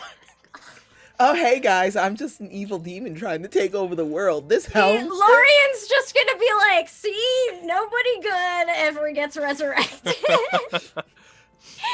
Lauren's I like- thought I was too heavy-handed last week when I said she had a family who would resuscitate her, but it went unnoticed, so I was happy with I it. thought she might be a Daroon. Yeah, I Yeah, didn't close. think she was. I didn't Well, I think she was mean, Big Mama. technically. Yeah, kind of. Technically. Yeah, Yeah. she is the Daroon. I was like, is she one of the daughters, maybe, or something I thought like something that? like that, yeah. Yeah. So, anyways, Fuck! that's Chris, been a what lot of the fun fuck? keeping it a Oh, secret for a few And- months. And the wrong turns are technically star touched by a technicality. I'm Yep. losing my entire mind. Technically star touched. Lawson's the new thought group. was definitely, oh, like our islands? Oh, like the island. That's what I was thinking. I was like, oh, like the island. All right. Oh, Well, God. we're gonna go to Alright. break. Thanks for hanging with us. We will be back. Oh, Jesus. I had a vivid yoink back to when Kat found out she was star touched.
are back. Thank you for hanging out through that break on episode 19 of Agora's Bells.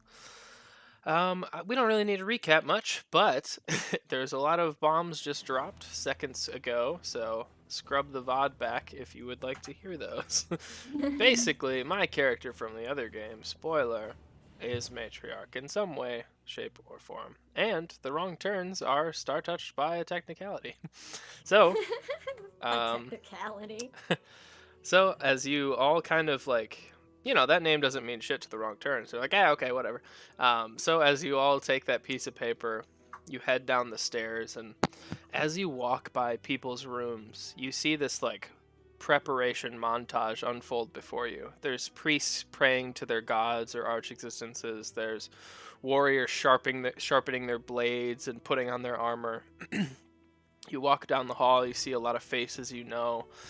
You pass Mr. Micah's room, and he has like 6 gelatinous cubes unfolded in his room that are trying not to eat him. And he's trying to train them combat really quick. You walk by, and you see Tawn and the Watchers kind of sitting in one room, and they just give you like a 1-finger salute as you like keep walking by. I return it. Yeah. And yeah, you just see a lot of these people that have been pretty influential, or you've been pretty influential towards. You see Quill, you see Adrian, you say goodbye to Callan, and AJ scoops him up onto his back and like kind of takes off towards the back of the wall with him, so they are out of harm's way. And you walk down, and it is that scene in the Avengers where the 3 original Avengers are walking across this guard land. And you make it across to the front, or not the front, but you make it to the front lines, and you see warriors, chapter members, order members, watcher members, everybody lined up in an aggressive stance across you. There's fog. It's a little foggy today and this afternoon, and you see that the demons still float there. Their numbers increased. And you see behind them, it's foggy and hard to see, but there are several waves of forces against you. Marsaurus and his four family members, all magnificent brass dragons. They have blue and golden plate on them now, dragon armor. And each one of you is scooped up by one of the 5 dragons and put on their back. And you feel awkward. None of you have really ridden a dragon except for the few of you who have flown on Marsaurus before, but they now have saddles and are willingly letting you ride them. And you kind of feel like the breath kind of escape your lungs for a second as the dragon kind of takes off, not flying into the fight yet, but just rising off the ground. You stare out again at all the friends that you've touched in the people's lives that you now love. Some look back at you and nod. You immediately know that there is not a person here who is hesitant to follow you into this fight. You hear Marsaurus taking deep breath, and you feel warmth being called up inside of him, clearly preparing his breath. Kit, on the back of a white stallion, pushes her way to the front lines. She pauses for a second, looks back to you all, nods. She draws one of her cutlasses, thrusts it into the air, and yells, "Fortalencia, the world as we know it," and she takes off. The armor clanks and shifts around you as speed is increased. Marsaurus and the rest of his family let out their breath, all in one spectacular line, parting the sea of fiends right in front of you. Their wings beat faster as you push past the front lines. It's all happening so fast. You're just suddenly embroiled in this war. Seconds later, you hear the din of metal behind you as the front line of cavalry strikes into the wave of fiends.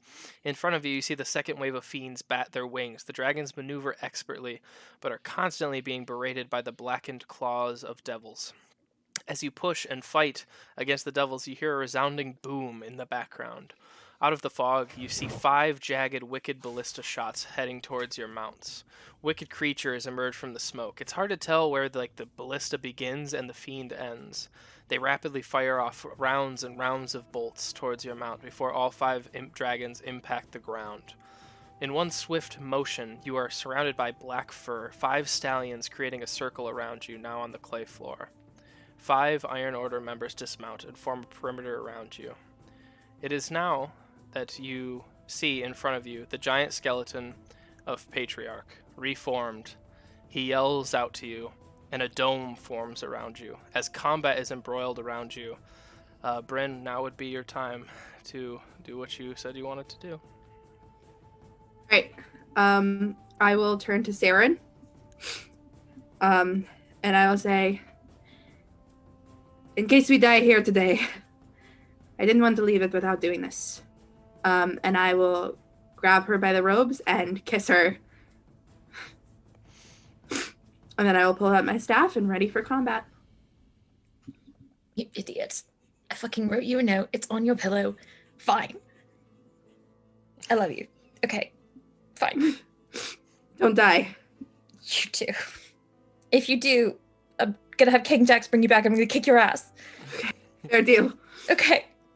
In I front kiss her of on the you- cheek. In front This- of you, you see. Go ahead. I was gonna say this is probably the moment where Kane Jax lights up a fat blunt like a badass car. Flips it around in the mouth. And he's just like, "All right, let's go." Oh, I was gonna say, is this the moment like where Kane Jackson and Adrian look at each other like that scene from Mean Girls where everyone's smooching and, Yup. and Janice is like, should we? Are we? Nope, nope, No, nope, no, nope. no. That's awesome. Do you kids need anything? Water? A condom? Some snacks. Snacks. So in front of you, as this moment is transpiring, the stallions come to a halt, and there's this magnificent purple energy dome around you. You clearly see the combat happening on the other side of the dome, but you're off in your own little segment of this. You see people you care about fighting tooth and nail to overcome the wave of fiends, but Patriarch has you in this dome. You see the yellowed bones from age kind of emerging from the fog of this giant 100-foot skeleton. The blood kind of flowing over his bones and his rib cage in this unholy cycle. He looks out to you, and instead of addressing you, you hear him scream, "Your work is done now, Scream Hoarder. Come back to your family." And flying through the air all the way from your island, you see Patriarch grasp Scream Hoarder in both of his hands as it grows to the size of him. And I need you all to roll initiative.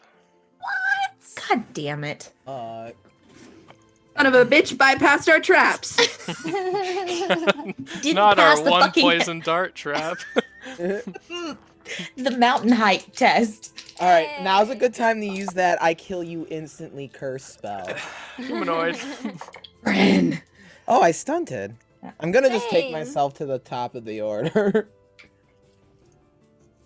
At 15. And unfortunately, that spell only works on humans and humanoids. I don't think it'll work on Patriarch. Damn it. Damn Yeah, it. he's very not human. Does So- anyone have a Definitely spell not where a you could turn him into a human temporarily? And he's dead. Polymorph him human, then insta kill. Power word Right. death. So there is not a Roll20 map for this because it's very basic. You're in a cavern in the middle of this, or not a cavern, like a depression in the middle of this battlefield. Canyon? Yes, canyon. Thank you. In the middle of this battlefield, as you and Patriarch are standing toe to toe. What did we get for initiatives? I had a cheated my 15. way. Oh. Sorry. King Jack's top. Bryn 15. Okay, Blossom. 22. Okay, Adrian initiative. 12. 12. Saren initiative. 9. Ooh. Rough. Let's see what he got. No, he didn't roll. I'll leave it. He got a 17. So, King Jax, you are up top as you stunted. You see Scream Hoarder, the blade that you once wielded, grasp in Patriarch's hand, and you hear it reach out to you with its spectral tendril drills. Holy crap. But you are ready to fight. I'm gonna cast a spell. I am casting Hero's Spirit. Okay. It's one of my new spells from leveling up. Nice. Yeah, that'll cast. That'll definitely cast. No stunt. Every time. Okay, so everyone during this battle, if you make stun points, you make +1 of those stun points. Ooh. So enjoy that, and that will be my turn. It's a fun little spell. Yeah, so King Jax will just kind of raise the incense thing, chant some words, and you will all feel kind of like empowered. Awesome. That's a good word, yeah. Sorry, I'm trying to figure out how much mana I have now. Okay, Blossom, you are up next. Hey, I'm just gonna pull out Heirloom and my Glass Dagger. I'm gonna spend the stub points that I generated when I rolled initiative just for my momentum, so that I can hopefully close the distance a little easier, just to get closer. And I'm gonna attack. Okay. Let me see. Forgot how to use the internet for a second. Alright. Shit, that's a 21 to hit. Hits. And that is gonna be 15 magical damage with my Ecrix sword if it matters. It does not for this, but Okay, good to I wasn't know. sure if it Yep. did. And let's see, it was my minor action for my movement, so that'll be all I can do right now. Okay, you run up to this just towering figure and basically stab him in the shin. And, you twist and a few bones break off as, the wrong turns at this point know how to inflict damage. And he looks down at you and you see like the blood-soaked bones. It's a sight enough to terrify anyone. And you just feel your stomach kind of drop. You're not even to matriarch yet. And this terrible creature stands in front of you. But that is your turn. Next up is Patriarch. You see the blood kind of forms in his hands, and he has these two wicked spears made out of like himself. And he's going to throw one at. Let's see. I'll roll randomly. He's going to throw one at Saren, and then he's going to stab one down at Blossom. So let's see what he rolls. Oh, is his dex 6 or below? It is. Oh, sweet! That's an extra 3 damage. 3 more. Okay. Take that! I like that Blossom actually yells that up to him. He rolled a 21 to hit Saren. Yeah. And a 22 to hit Blossom. Yep. Okay. You both take 19 piercing damage. And I thought you said 90, and I was ready to die. And then 7 more cold damage on top of it. You feel like as soon as this spear, like this blood spear impacts you, you just feel your own blood just chill. And you are, I need you both to make willpower tests as well. That's the word, right? Okay. Yikes. That's an 11. Okay. It's not Blossom's strong suit. Nope. 14. 14. Saren is fine. Blossom, you have -3 -2 on any attacks that you make towards him. And you just, you like lock up for a second and you realize the gravity of what you're doing in this moment. Everything happened so fast and all of a sudden it just came to a grinding halt for you. But that is his turn. You watch as he just towers over you. He draws Scream Hoarder out from like between his ribs where he stored it that round, and he just readies it and he kind of waves it towards King Jax tauntingly. And Bryn, you are up now. I'm still standing next to Saren, right? Yeah. Okay, I'm just gonna pop Saren with a quick heal. Let's just make sure I actually can cast it. Oh, I stunted. Nice. So I got 2 stunt points. Thank you, Cane Jax. And I'm going to use those on Arcane Armor for myself. And then Saren gets back. Oh, shit.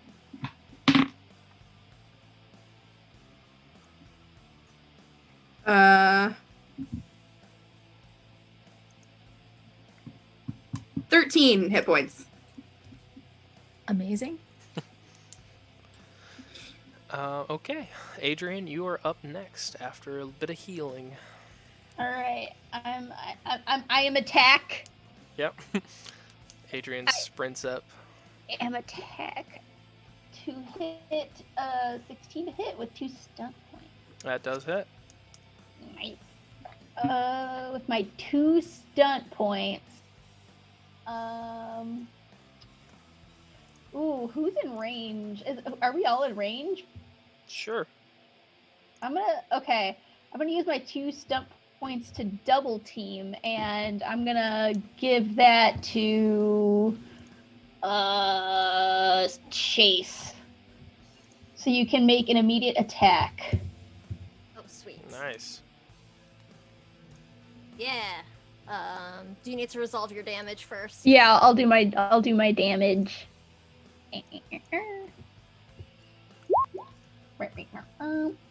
13 damage.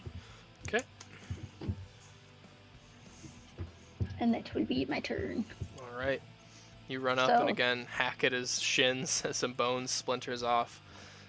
You yell out, and Blossom, you have an attack now. Okay. I had a -2, you said? Yep. Okay. I'll lash out with my glass dagger on this one. I'm just gonna have to subtract. That's gonna be a 17 to actually hit with stunt points, though. Yep, that hits. Ooh, just pass it on. Right? Everyone stunts. Stunts. I did not think stunts would be as prevalent as they are. It happens a lot, but Yeah. it feels good. Oh, it's definitely Yeah. rewarding. Let's see. Sorry, let me roll the damage.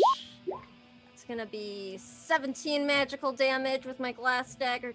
Does it explode or anything? No, it does not. And my pinpoint attack is another 6. And my stunt points, I had 3. I'm gonna use that to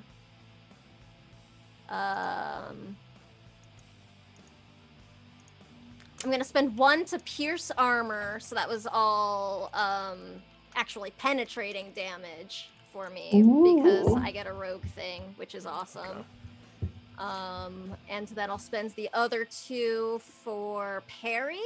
Your opponent suffers a -1 to defense per stun point spent until my next turn. So it's a -2. -2. Okay. Yeah, I like to think this is sort of an effect of like Shield Mom and Chase's little talk the other night, like feeling more in tune together on the battlefield. Love it. Love Okay, if that completes everyone's turn, Saren, you are up next. Great. Who is closest to me? You know what? Let's get the girlfriend some boost. I will cast Wings of Flight on Bryn, and she will gain a flying speed for an hour Nice. so that she can look over the battlefield and strike whoever she wants. Awesome. So, Bryn, I'm you just Mercy kinda, now. Yeah. You just kind of feel like. Or you're Widowmaker, just- take your pick. Yeah, you're just levitating off. Heroes the never ground. die. Love it. I see you. Too much work crossover. see you. Jesus. Okay, so that you just feel like the dust kind of settles out from under your feet, Brennan. You just start like levitating on your own. I also love the image that Bryn and Saren are just buffing each other in the back. No, you get a buff. You. Okay, so top of the order, King Jax, you are up. And you're muted. Okay, I'm not muted now. All right. So I cast a spell last turn. I kind of want to save my magic because this ain't it, folks. This is just like the little teaser fight they give you before the big boss. So I'm gonna smack him. I'm gonna smack him. All right, you run up, maul in punch him. hands. I'm gonna push him. I'm gonna walk up to him and I'm gonna push push him. All right.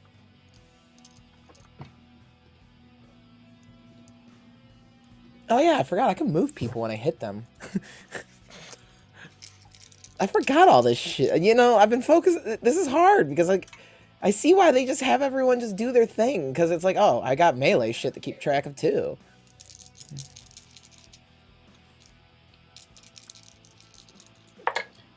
And I fucking stunted. Yeah. Hold on, I gotta do some math here. Getting an echo through Echo's mic. Lol. Oh, sorry. I have to close my door. I guess I forgot to do that. Echoing on echo. What's 14 plus 9? Dude, I don't know. 23. Look, I'm struggling over here. 23 to hit. Yeah, that hits. All right, fuck yeah. I'm gonna use my stunt points because I got 3 of them. Where did that fancy stunt table go? There it is. Yeah, I'm just gonna use the where's the mighty blow? Is that what it's called? To add damage? Yeah, I want to add more damage. Yeah. Does my mace thing proc because he's a big skeleton too? Yeah, sure. My maul thing. He's a big skeleton, and then I'm also gonna smite because I can do that too. Because I'm using. Yeah, because I'm using. That's why I had to go look at my powers because like, wait, how does smite work? Okay, now I can add. Now I'm gonna get to add my willpower to this damage as well. So here we go. That's a lot of dice.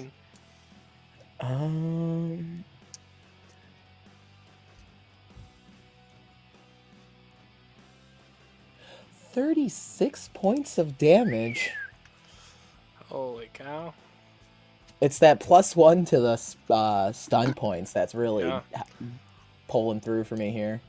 Yeah, so King Jax, you just like run up, just boots on the cracked earth, just like sprinting at this guy, and you just kind of jump up, overhand, smack him in the knee. He falls down onto one knee, just another smack in the head, and you feel this like column of heated lightning just like split his skull. And as I'm smacking him, I'm like, "Give me back my sword!" And yeah, that is your turn. So Blossom, you are up next. Okay, I am still right up against Patriarch's, I don't know, leg bone. So I'm gonna make an attack again with Heirloom for my major action. And I'm still at a -2, right? You are, yep. Okay, just checking. That's gonna be a 22 to hit though. That hits. Sweet. And that's going to be 14 plus 6, so 20 magical damage for my major attack.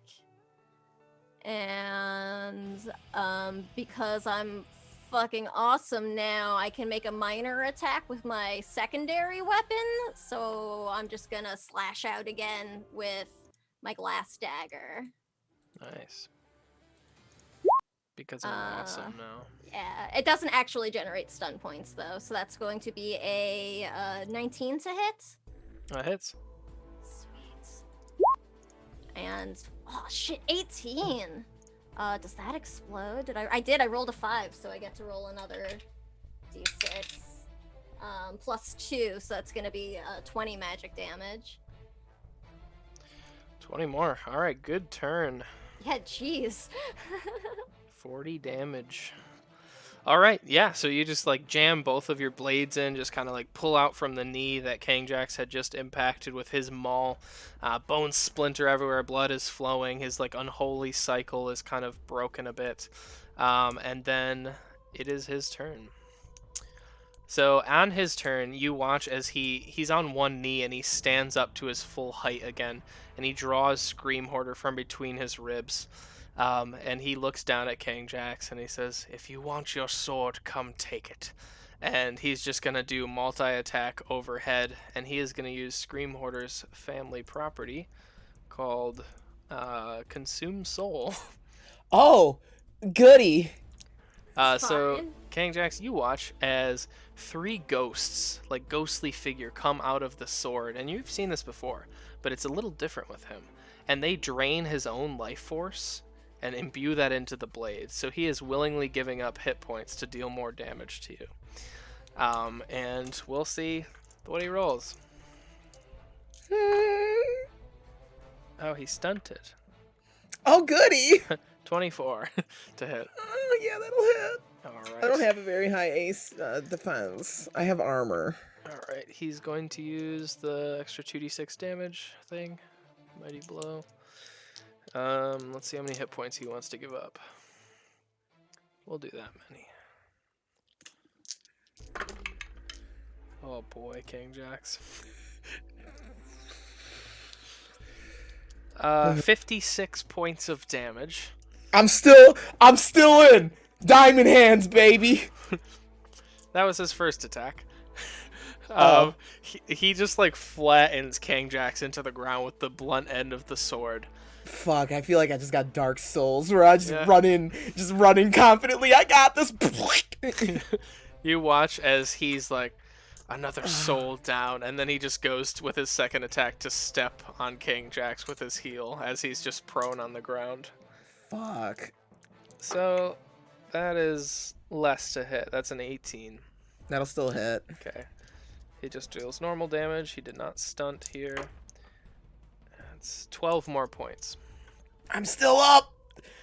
You, I'm still kicking. the rest of you watch as he just like puts his heel on King Jacks and just twists into the ground as he moves to the next Oh! target. Oh, I'm okay, friends. Just keep fighting. And Bren, you are up next. I'm not losing anybody else, and I streak off with the fly speed towards Cane Jax. Can I get to him? With your fly speed for Sick. sure. I'm gonna whack him with the healing touch. Gently, lovingly whack him. Yeah. Okay. I stunted, and I got 4 stunt points. Hell yeah. 5, Nice. actually. I got 5 stunt hits. So, hold on. There aren't really any great ones for healing. I'll reduce my mana cost by 2. Sure, that'll work. And then...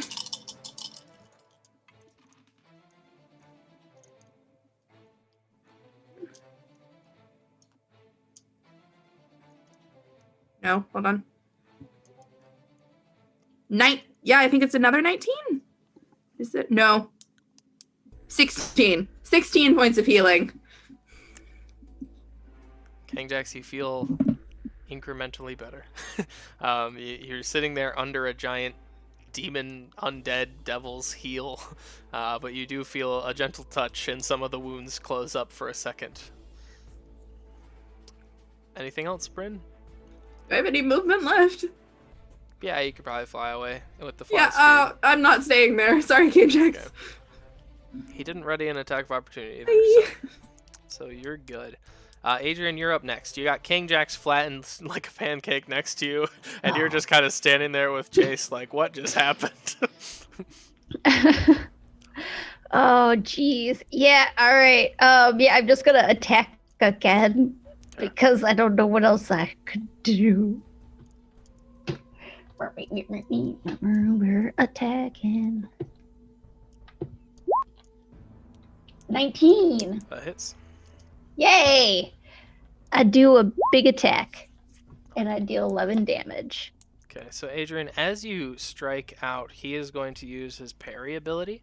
How dare. You watch as your sword lands across his knee, but he reaches down with Scream Hoarder and just parries it. He still takes damage, but the strange thing, and all of you notice this, even King Jax underneath of him, you can see up. You see that Scream Hoarder itself actually takes some damage in the process of this parry ability that he used. You watch as the blade kind of flickers in and out for a second. The spectral teal energies it gives off kind of fades for a second before it flickers back on like a, like a light bulb that's kind of fading. And he kind of shakes it for a second and re-readies his next attack. So, is there anything else you'd like to do, Adrian? I don't think so. All right, Saren, you are up next then. Well, shit. Would you say that Patriarch has lungs? Not really. Shit. Okay, never mind then. I'm gonna do something different. It's a very ominous question. Yeah, that is. I'll save it for later. It's fine. Don't worry about it. Instead, yes, I will cast Puppets of Fate, your favorite, Chris. The classic. On Patriarch. What do you roll? Is it a willpower test? Uh-huh. God, I gotta make like willful bad guys. 6, 9, 12. Fail. Yeah, awesome. So he has to reroll his tests 4 times Oh my god. and take the lowest number. He's just gonna be swinging for an hour. Okay. I've got it written down. You Fuck watch you! as all of your allies kind of like shifts, and there's like 3 mirror images of all of them now, and he kind of has to choose which one to attack, and you just see all of a sudden like your allies just kind of swarming him and kind of switching the tide of the battle in a way. So top of the order, King Jax, you are up next. All right. I'm gonna cast a healing spell on myself. Actually, how's everyone else looking? I mean, heal yourself. No, because I was gonna use a group heal if I Oh. needed to. That's why I was asking. Like, what kind of heal should I be using here? I'm good. All right, I'll just use good old healing touch. It's just, yeah, I auto pass it. I'm just rolling to see if I stunt. When you have a +8 on your spells, you just, I stunted. Nice. So I'm just gonna reduce the cost of my healing, and yeah, okay, all right, that's my turn. Okay. I got 10 hit points back. All right, sounds great. Blossom, I'm you at are up next. 69. Nice. Nice. Nice.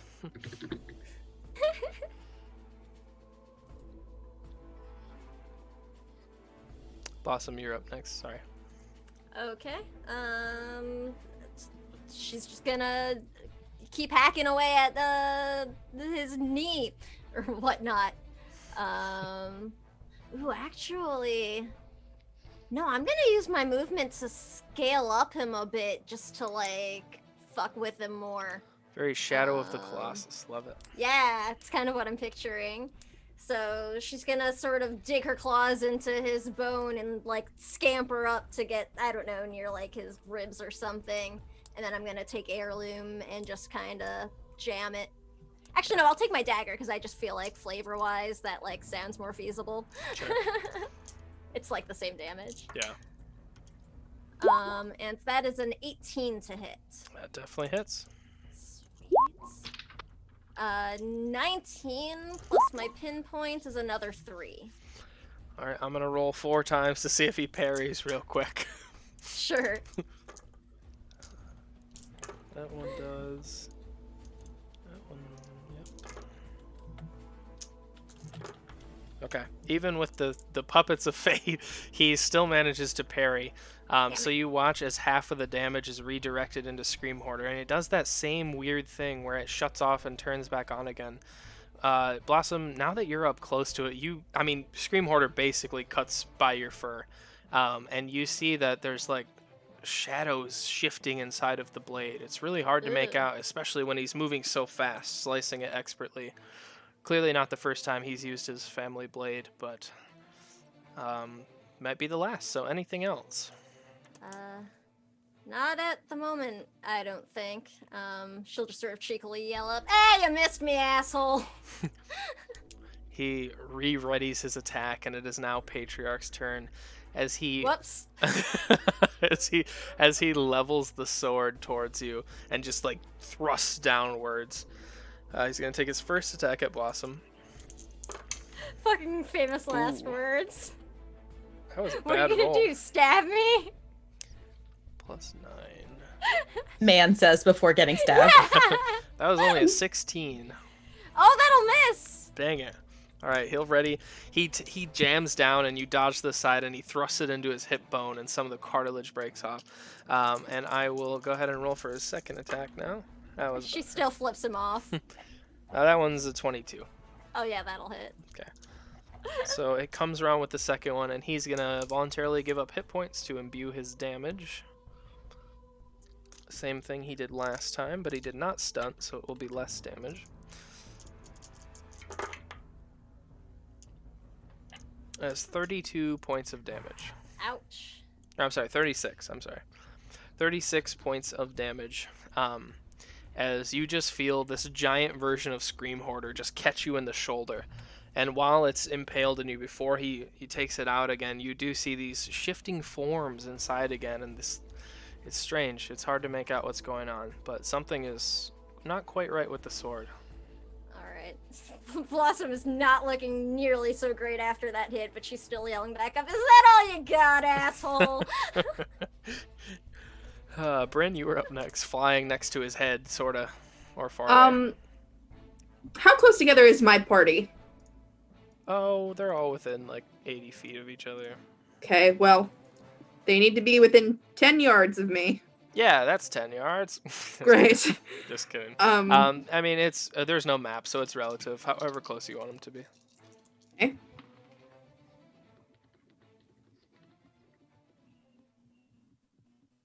I stunted. Got 2 stunt points. And I'm gonna cast Healing Aura. I'm just gonna get everybody because I can. Okay.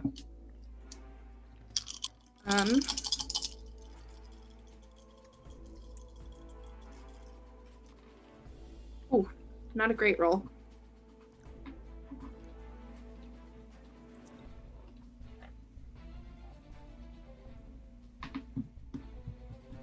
Uh, 14 points of healing for everybody. Everybody heals up 14. Yep, 14. Thank you, Bryn. You're so welcome. And then I'm just going to reduce the cost of my spell. All right. All right, Adrian, you are up next. I'm gonna do a bigum attack. Bigum attack. Bigum. 19. That hits. Yeah! Do some damage. 10 damage. Adrian just continually whacks away. Not Yes! clearly not her first war. Clearly not the first time she has taken on one target in the middle of a war either. And never stressed. I will also go into Guardian mode with an activate action. So, who is closest to me? Who wants to get a +2 to their armor rating? I mean, King Jax is under his heel. He's probably the closest to you, but you can choose anyone. Chase is like hanging off his ribcage. Yeah. Hey. Hey guys. Okay, I guess we'll do Cane Jax. So you get +2 to your armor rating, but every time you take damage, I take damage. So don't take more damage. King Jax is under his foot. I got this. It's okay, we'll be fine. But yeah, also, when I'm in Guardian mode and an opponent successfully hits or damages my protected ally, I can immediately attack the opponent as a free action. Awesome. All right, cool. So if he gives KJ any more owies, I go. Urgh. You got it. Saren, you are up next. I really don't like Patriarch with his stupid big ass sword. Our new theme song. So I'm gonna specifically cast Arcane Abatement on his super badass stupid sword, and it cancels whatever spells on it. Do you have to roll for that, or does it just happen? That is an excellent question. I only ask because I don't know, not because No, it just happens. Okay. Yeah. So this could be fun. So Saren, as you I don't like that. reach out and cast Arcane Abatement, you watch as the sword flickers off, and all of a sudden, from inside, you watch as it just starts to crack. Cracks form all along the surface, and it just explodes. And you see now bits of metal and glass kind of woven together, floating through the air of this dome he has created. The dome kind of flickers for a second, and you are now free to move outside of the dome if you so choose to. He looks very distressed that Storm Hoarder or Scream Hoarder was broken, perhaps for more reasons that you'll find out soon. Oh, poor baby. Oh, sad Sad. patriarch. And yeah, he looks down and he just grabs like 2 blood spears out again, and readies for his next turn. Tough. Kangjax, you are up next. Okay, I'm on the ground, but I have hit points now. I get up and I smack him.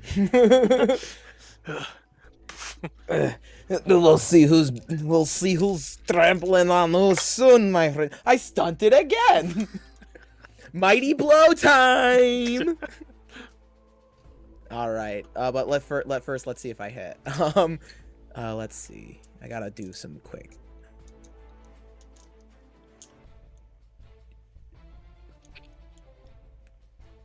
$17. That hits him.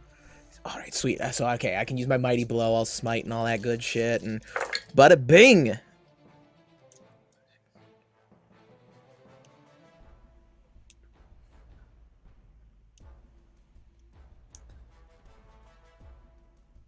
$32 points of damage. All right. Wait. No, no magic words. I was getting to them. Oh. Kangjax, how would you like to end the beginning of the family bloodline? So Kangjax, like, he slowly gets up, cracks his neck. All right, playtime's over, and I kick Scream Order out of his hands. It's broken. Well, whatever's left of it in his hands, I'll just smack it out of his hand. Break his legs with the maul on one swing, just come back and break the rib cage, and when it's like down to his head, I'll be like, as I said, it'll be you underfoot, and I kick him over. Yeah, the rest of you watch. Over, it's just lightning bolt, just. Nice. The rest of you watch as this like 100-foot skeleton just topples over on top of like his army of fiends and kind of crushes a few of them under his bones, and immediately as he falls, his bones start to disintegrate, almost like something unholy was keeping him alive for many, many centuries. And that time is finally up. The magic he borrowed is finally put to rest. What magic was he borrowing? Don't know. Weird. Strange. So as you all look around, the horses that you had been swept onto the backs of by the Iron Order, after you fell from the dragons, you chance a quick look back just to see how your allies are doing, and things are very touch and go. You see dead bodies on both sides, but they are past the first line of fiends now and are on to the second line. So you know that your allies are at least pushing farther than maybe they were expected to, and keeping that line of fiends away from you so you can do what you need to do.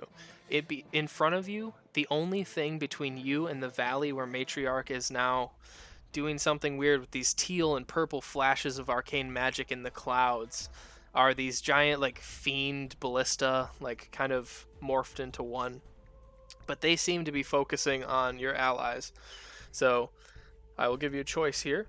You can either, head through, bypass them, and go try to stop Matriarch more quickly, or stop and try to help your allies by killing the ballista fiends. All right, so as we're like kind of collecting ourselves, Kangjax will be kind of leaning on the maul, catching his breath. Friends, as much as we want to make sure our allies are not decimated by those ballista, we have a mission that we were given, and our plan is to stop Matriarch. The sooner we stop Matriarch, the sooner the assault just happens altogether. So I think we need to press forward as hard of a decision as it is to make. They wouldn't be fighting if they weren't competent, so... I think you're right. If we have the chance to end it sooner, then... Blossom, take 17 more points of healing. Thank you! Just a little flick. like she says that mid-conversation. Like, oh yeah, thank you! But it's just, like Saren said, and You know, they said to us too, they knew what they were getting into. They know the sacrifices that they need to make. And their job is to keep them busy so we can go beat up Matriarch. We have a job to do. We should do it. Okay. So you all mount your 8-legged black stallion and get on top of the horse, and you urge them forward, and they just begin just cruising across the cracked earth. You're moving about as fast as you are on the backs of dragons. These horses are clearly a very special breed. And you just hear the 8 hoofs underground on the scorched earth. You continue through and you cling tight to them as you're going very fast for a horse. And you cling as tight as you can, and you continue going underneath of the siege beasts, choosing not to fight them. And they try to stomp at you, but these horses are unbelievably fast and agile, and you make it through easily. The sound of fighting is a distant sound to you now, as you enter into this valley, overcast with fog, low-hanging clouds, jagged peaks, rock formations, jut out of every crack and surface area possible. There's multiple mountain peaks, but one stands at the end of this winding valley, where this purple and teal energy combines with the swirling clouds, somewhat like you saw the first time you fought Ant Thunder.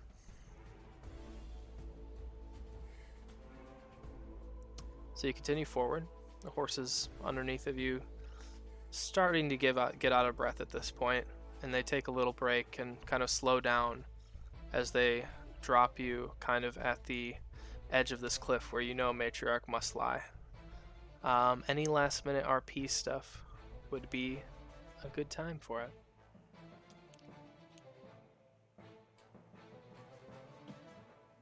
I'm gonna start shoving healing jellies down King Jax's throat.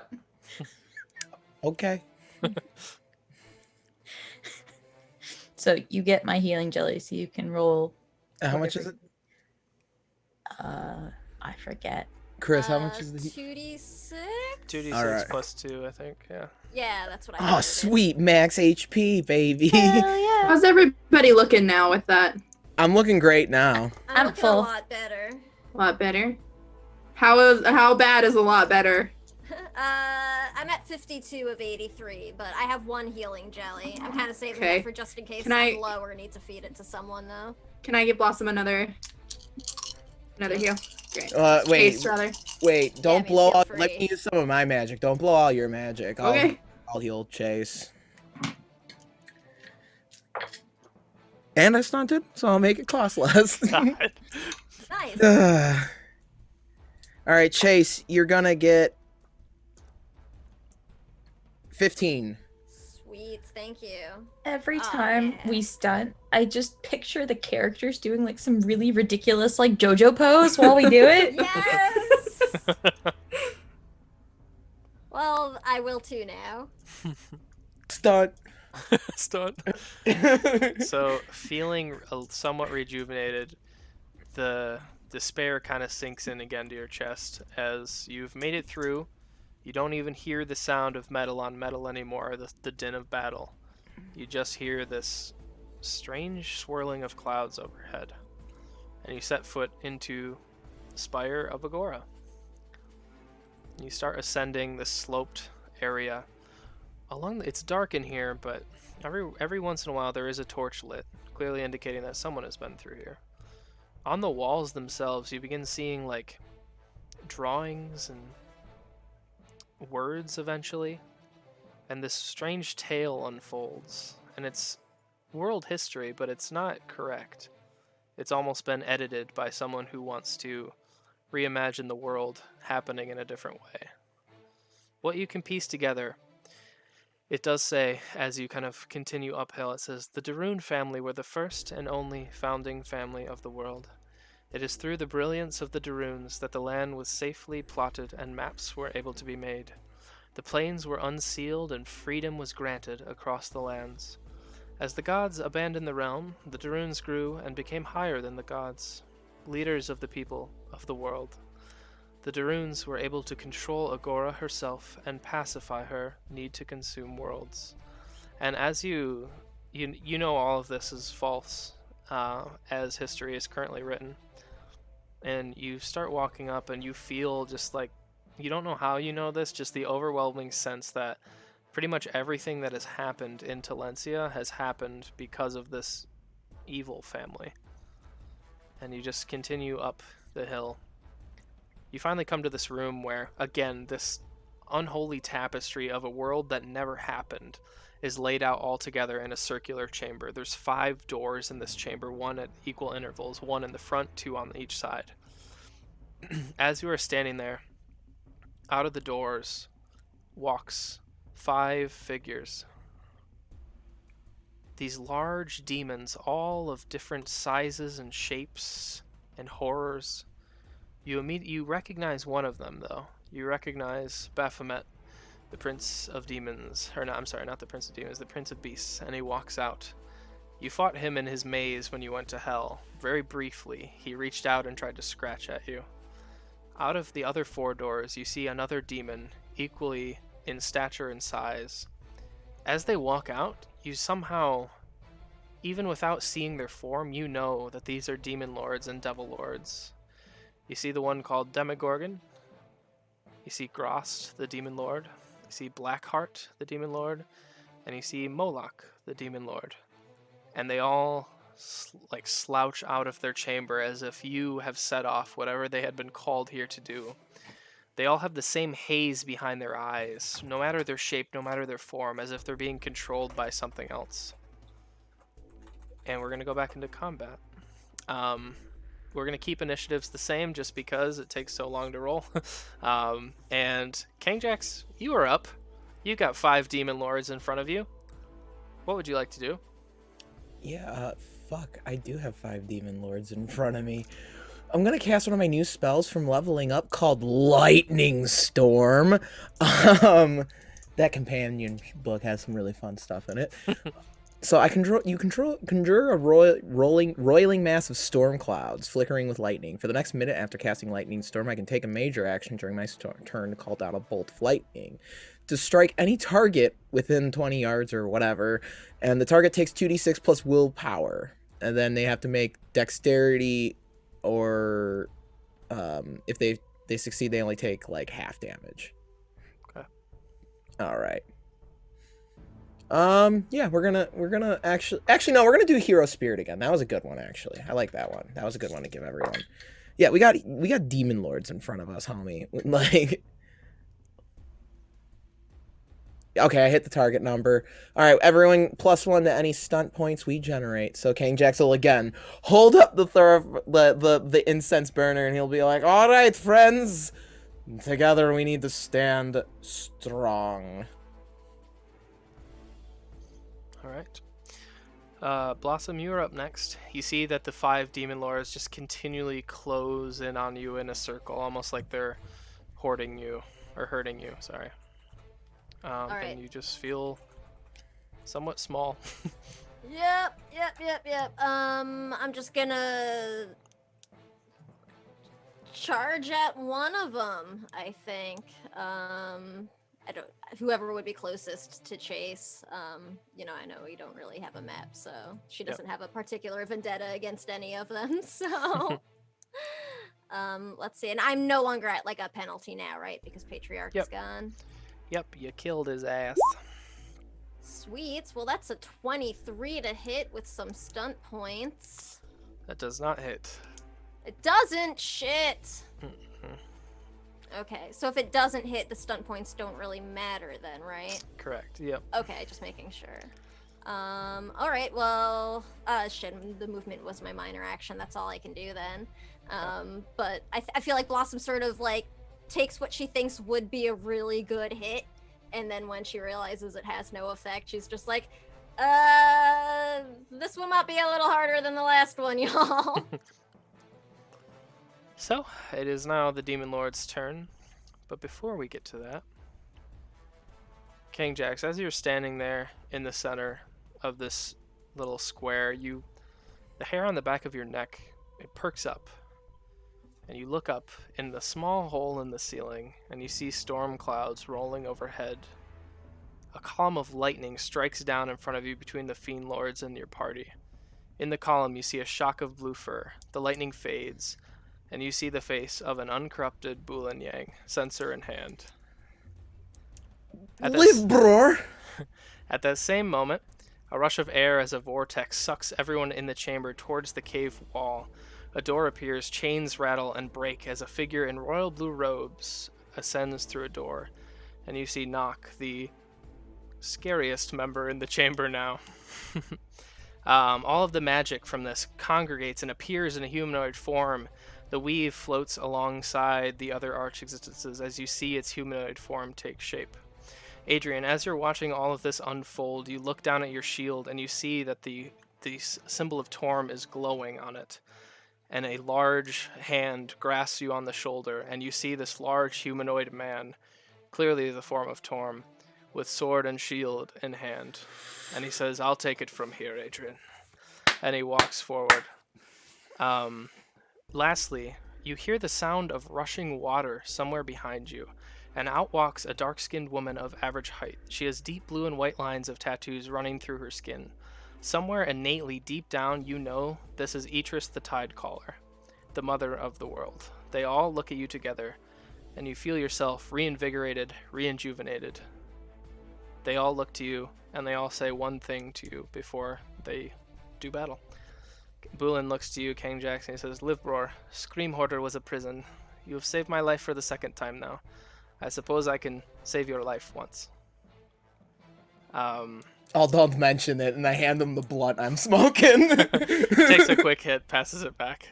The weave floats down to you, Saren, and it says, "Saren, you are of myself, and I am of you. I will block the path." Adrian Torm himself looks down to you and said, "There are many who will still..." I'm sorry, that's not yours. "Adrian, there are not many who still have the faith in the Lawbringer. It is in part because of you I am able to stand here today." And he gives you the warrior salute and clasps his chest. Bryn, you see the dark-skinned woman walk up to you, Etrus the Tidecaller, and she takes your hands and she says, "Bryn, you may not believe in us, but we had no choice but to believe in you." And you feel yourself like rejuvenated. And then Blossom, you see Nock kind of walk up to you, chains clattering. You see on his hip he has the Astropath Arcanum still from when you gave it to him. And he just mutters a deep "thank you," and he walks forward to do battle. You watch as your 5 avatars charge the Fiend Lords, creating a passageway for you to enter through up to the peak where Matriarch sits waiting. That was awesome. That's what you got. So as you continue ascending, this is where we're going to call it. I know it's a little early, but I want to... I'd like to clarify. Sure. It's not that Bryn doesn't believe in the gods. She knows they existed. Sure. It's just that they're supposed to be super dead. Yeah, fair enough. So I know it's a little early, but so much has happened this session that, frankly, I want to make the whole next session the Matriarch fight. So... Hell yeah. As you ascend yeah. up, you see... I need to lay down. Yeah, you see the crackling purple clouds swirling above her as she moves her 6 hands in strange ways around the altar, as she uncoils like a snake from the ceiling that she was perched on. You watch as she draws 6 magnificent blades and looks out at you. Knowing that this is either a you or her situation, we will leave it right here and wait for next session. Can Saren say something really quick? Yeah. Damn, that's a good look. Nice. Cut. Credits. All right, and we will end there. I know it's a little early, but a lot happened, and I think that, you know, we got to make the whole last section one big fight, right? So I like it. we will end there instead of doing a 2-part fight. No, that feels like an awesome, like, splash page to end it on. Yeah. It really was. That was a really good. Yeah. I was Yeah. hoping you were gonna end it on that note with all Yeah. They're all Oh, your that was so avatars. good. That was so good. It was so good. I need to lay down. I'm gonna order chicken tenders, and I'm gonna be sad for a bit because I I'm wasn't gonna. expecting the tide collar for me. That's awesome. That's so She cool wasn't though. expecting you either, Bryn. Wait a second. If there was... Nope. I have to ask this off air. Ooh. Oh. I saw you. Oh yeah, Blackheart's just casually there. Yeah, just, he's just there. It's Yeah, just weird. whatever. just good old Prince of Shadows, hatred and terror is just hanging out with all these other demons. Yeah. Oh, strange. Weird. I feel like we know that name from somewhere. Can't place it though. Weird how he got here. Yeah, all it's right, weird. let's I thought go he around bled and out and his plug. blood was used for an experiment, but Nope. Anyway. Yeah, probably. Yeah. So let's go around and plug. Echo, if you would like to kick us off, please. Sure, I have the least out of everybody. Hi, I'm Echo. I live here and I make our overlays. Catch me next week as Yvette, the bitter divorcee. I love that's her tagline. That's I love awesome. that. Okay, Kate. I had to unmute myself. Hi, I'm Kate. You can find me for at least 2 more sessions every other Wednesday here on Agora's Bells. Otherwise, you can find me on Twitter yelling about my pug and my cats. Good thing to yell about, Alex. hello everyone. I am Alex, aka he known as Mr. Puddins, the TTRPG Aquarium person and meme master extraordinaire. Thank you for joining us tonight. Do make sure to try and check out our sponsors. We have a lot of them. They are wonderful and they make wonderful things. So Artesian Builds, 13th Age, Quest, Tabletop Loot, Heartbeat Dice, Pelgrane, so all that stuff. We got wonderful little coupon codes and stuff for it, so do check it out. And also, if you've been enjoying the this campaign, I do appreciate all you diamond hands who've been with us since like ye olden days. It's wild this is coming to a close. I know I'm using my fucking plug to gush about the show a bit, but I just wanted to say thanks, fans. Like, I see people like Tusker in the chat. Tusker's like OG. Tusker's been there. Tusker's like an OG Diamond Hands and has been watching Agora's Bells since like the get-go. So I want to recognize the fans like that and all the other fans who've come in, watched, at whatever point, because you also make the magic happen and we love doing this for you. So, and we do plan to keep doing that for you. Just keep your eyes peeled for that. Awesome. Lucy. Hi, I'm here every Wednesday. I will continue to be here on Wednesdays, hopefully forever. I play Amara Dimon in our Madame Curio's Bizarre Bazaar. I am also the co-founder of Fat Dragon Gaming. Our TikTok is coming to a close. I think we're announcing it, the winners on Saturday. We've had an incredible fan response. We're so grateful. I'm there constantly, just always, all of the time. We are streaming pretty much all of the time. You can check our schedule for official things, but I'm in our 5th edition Scum and Villainy campaign as JR the Tiefling Warlock. Wow, wrong on all counts. Twi'lek Operative. I've never even played a Warlock. I don't know where that came from.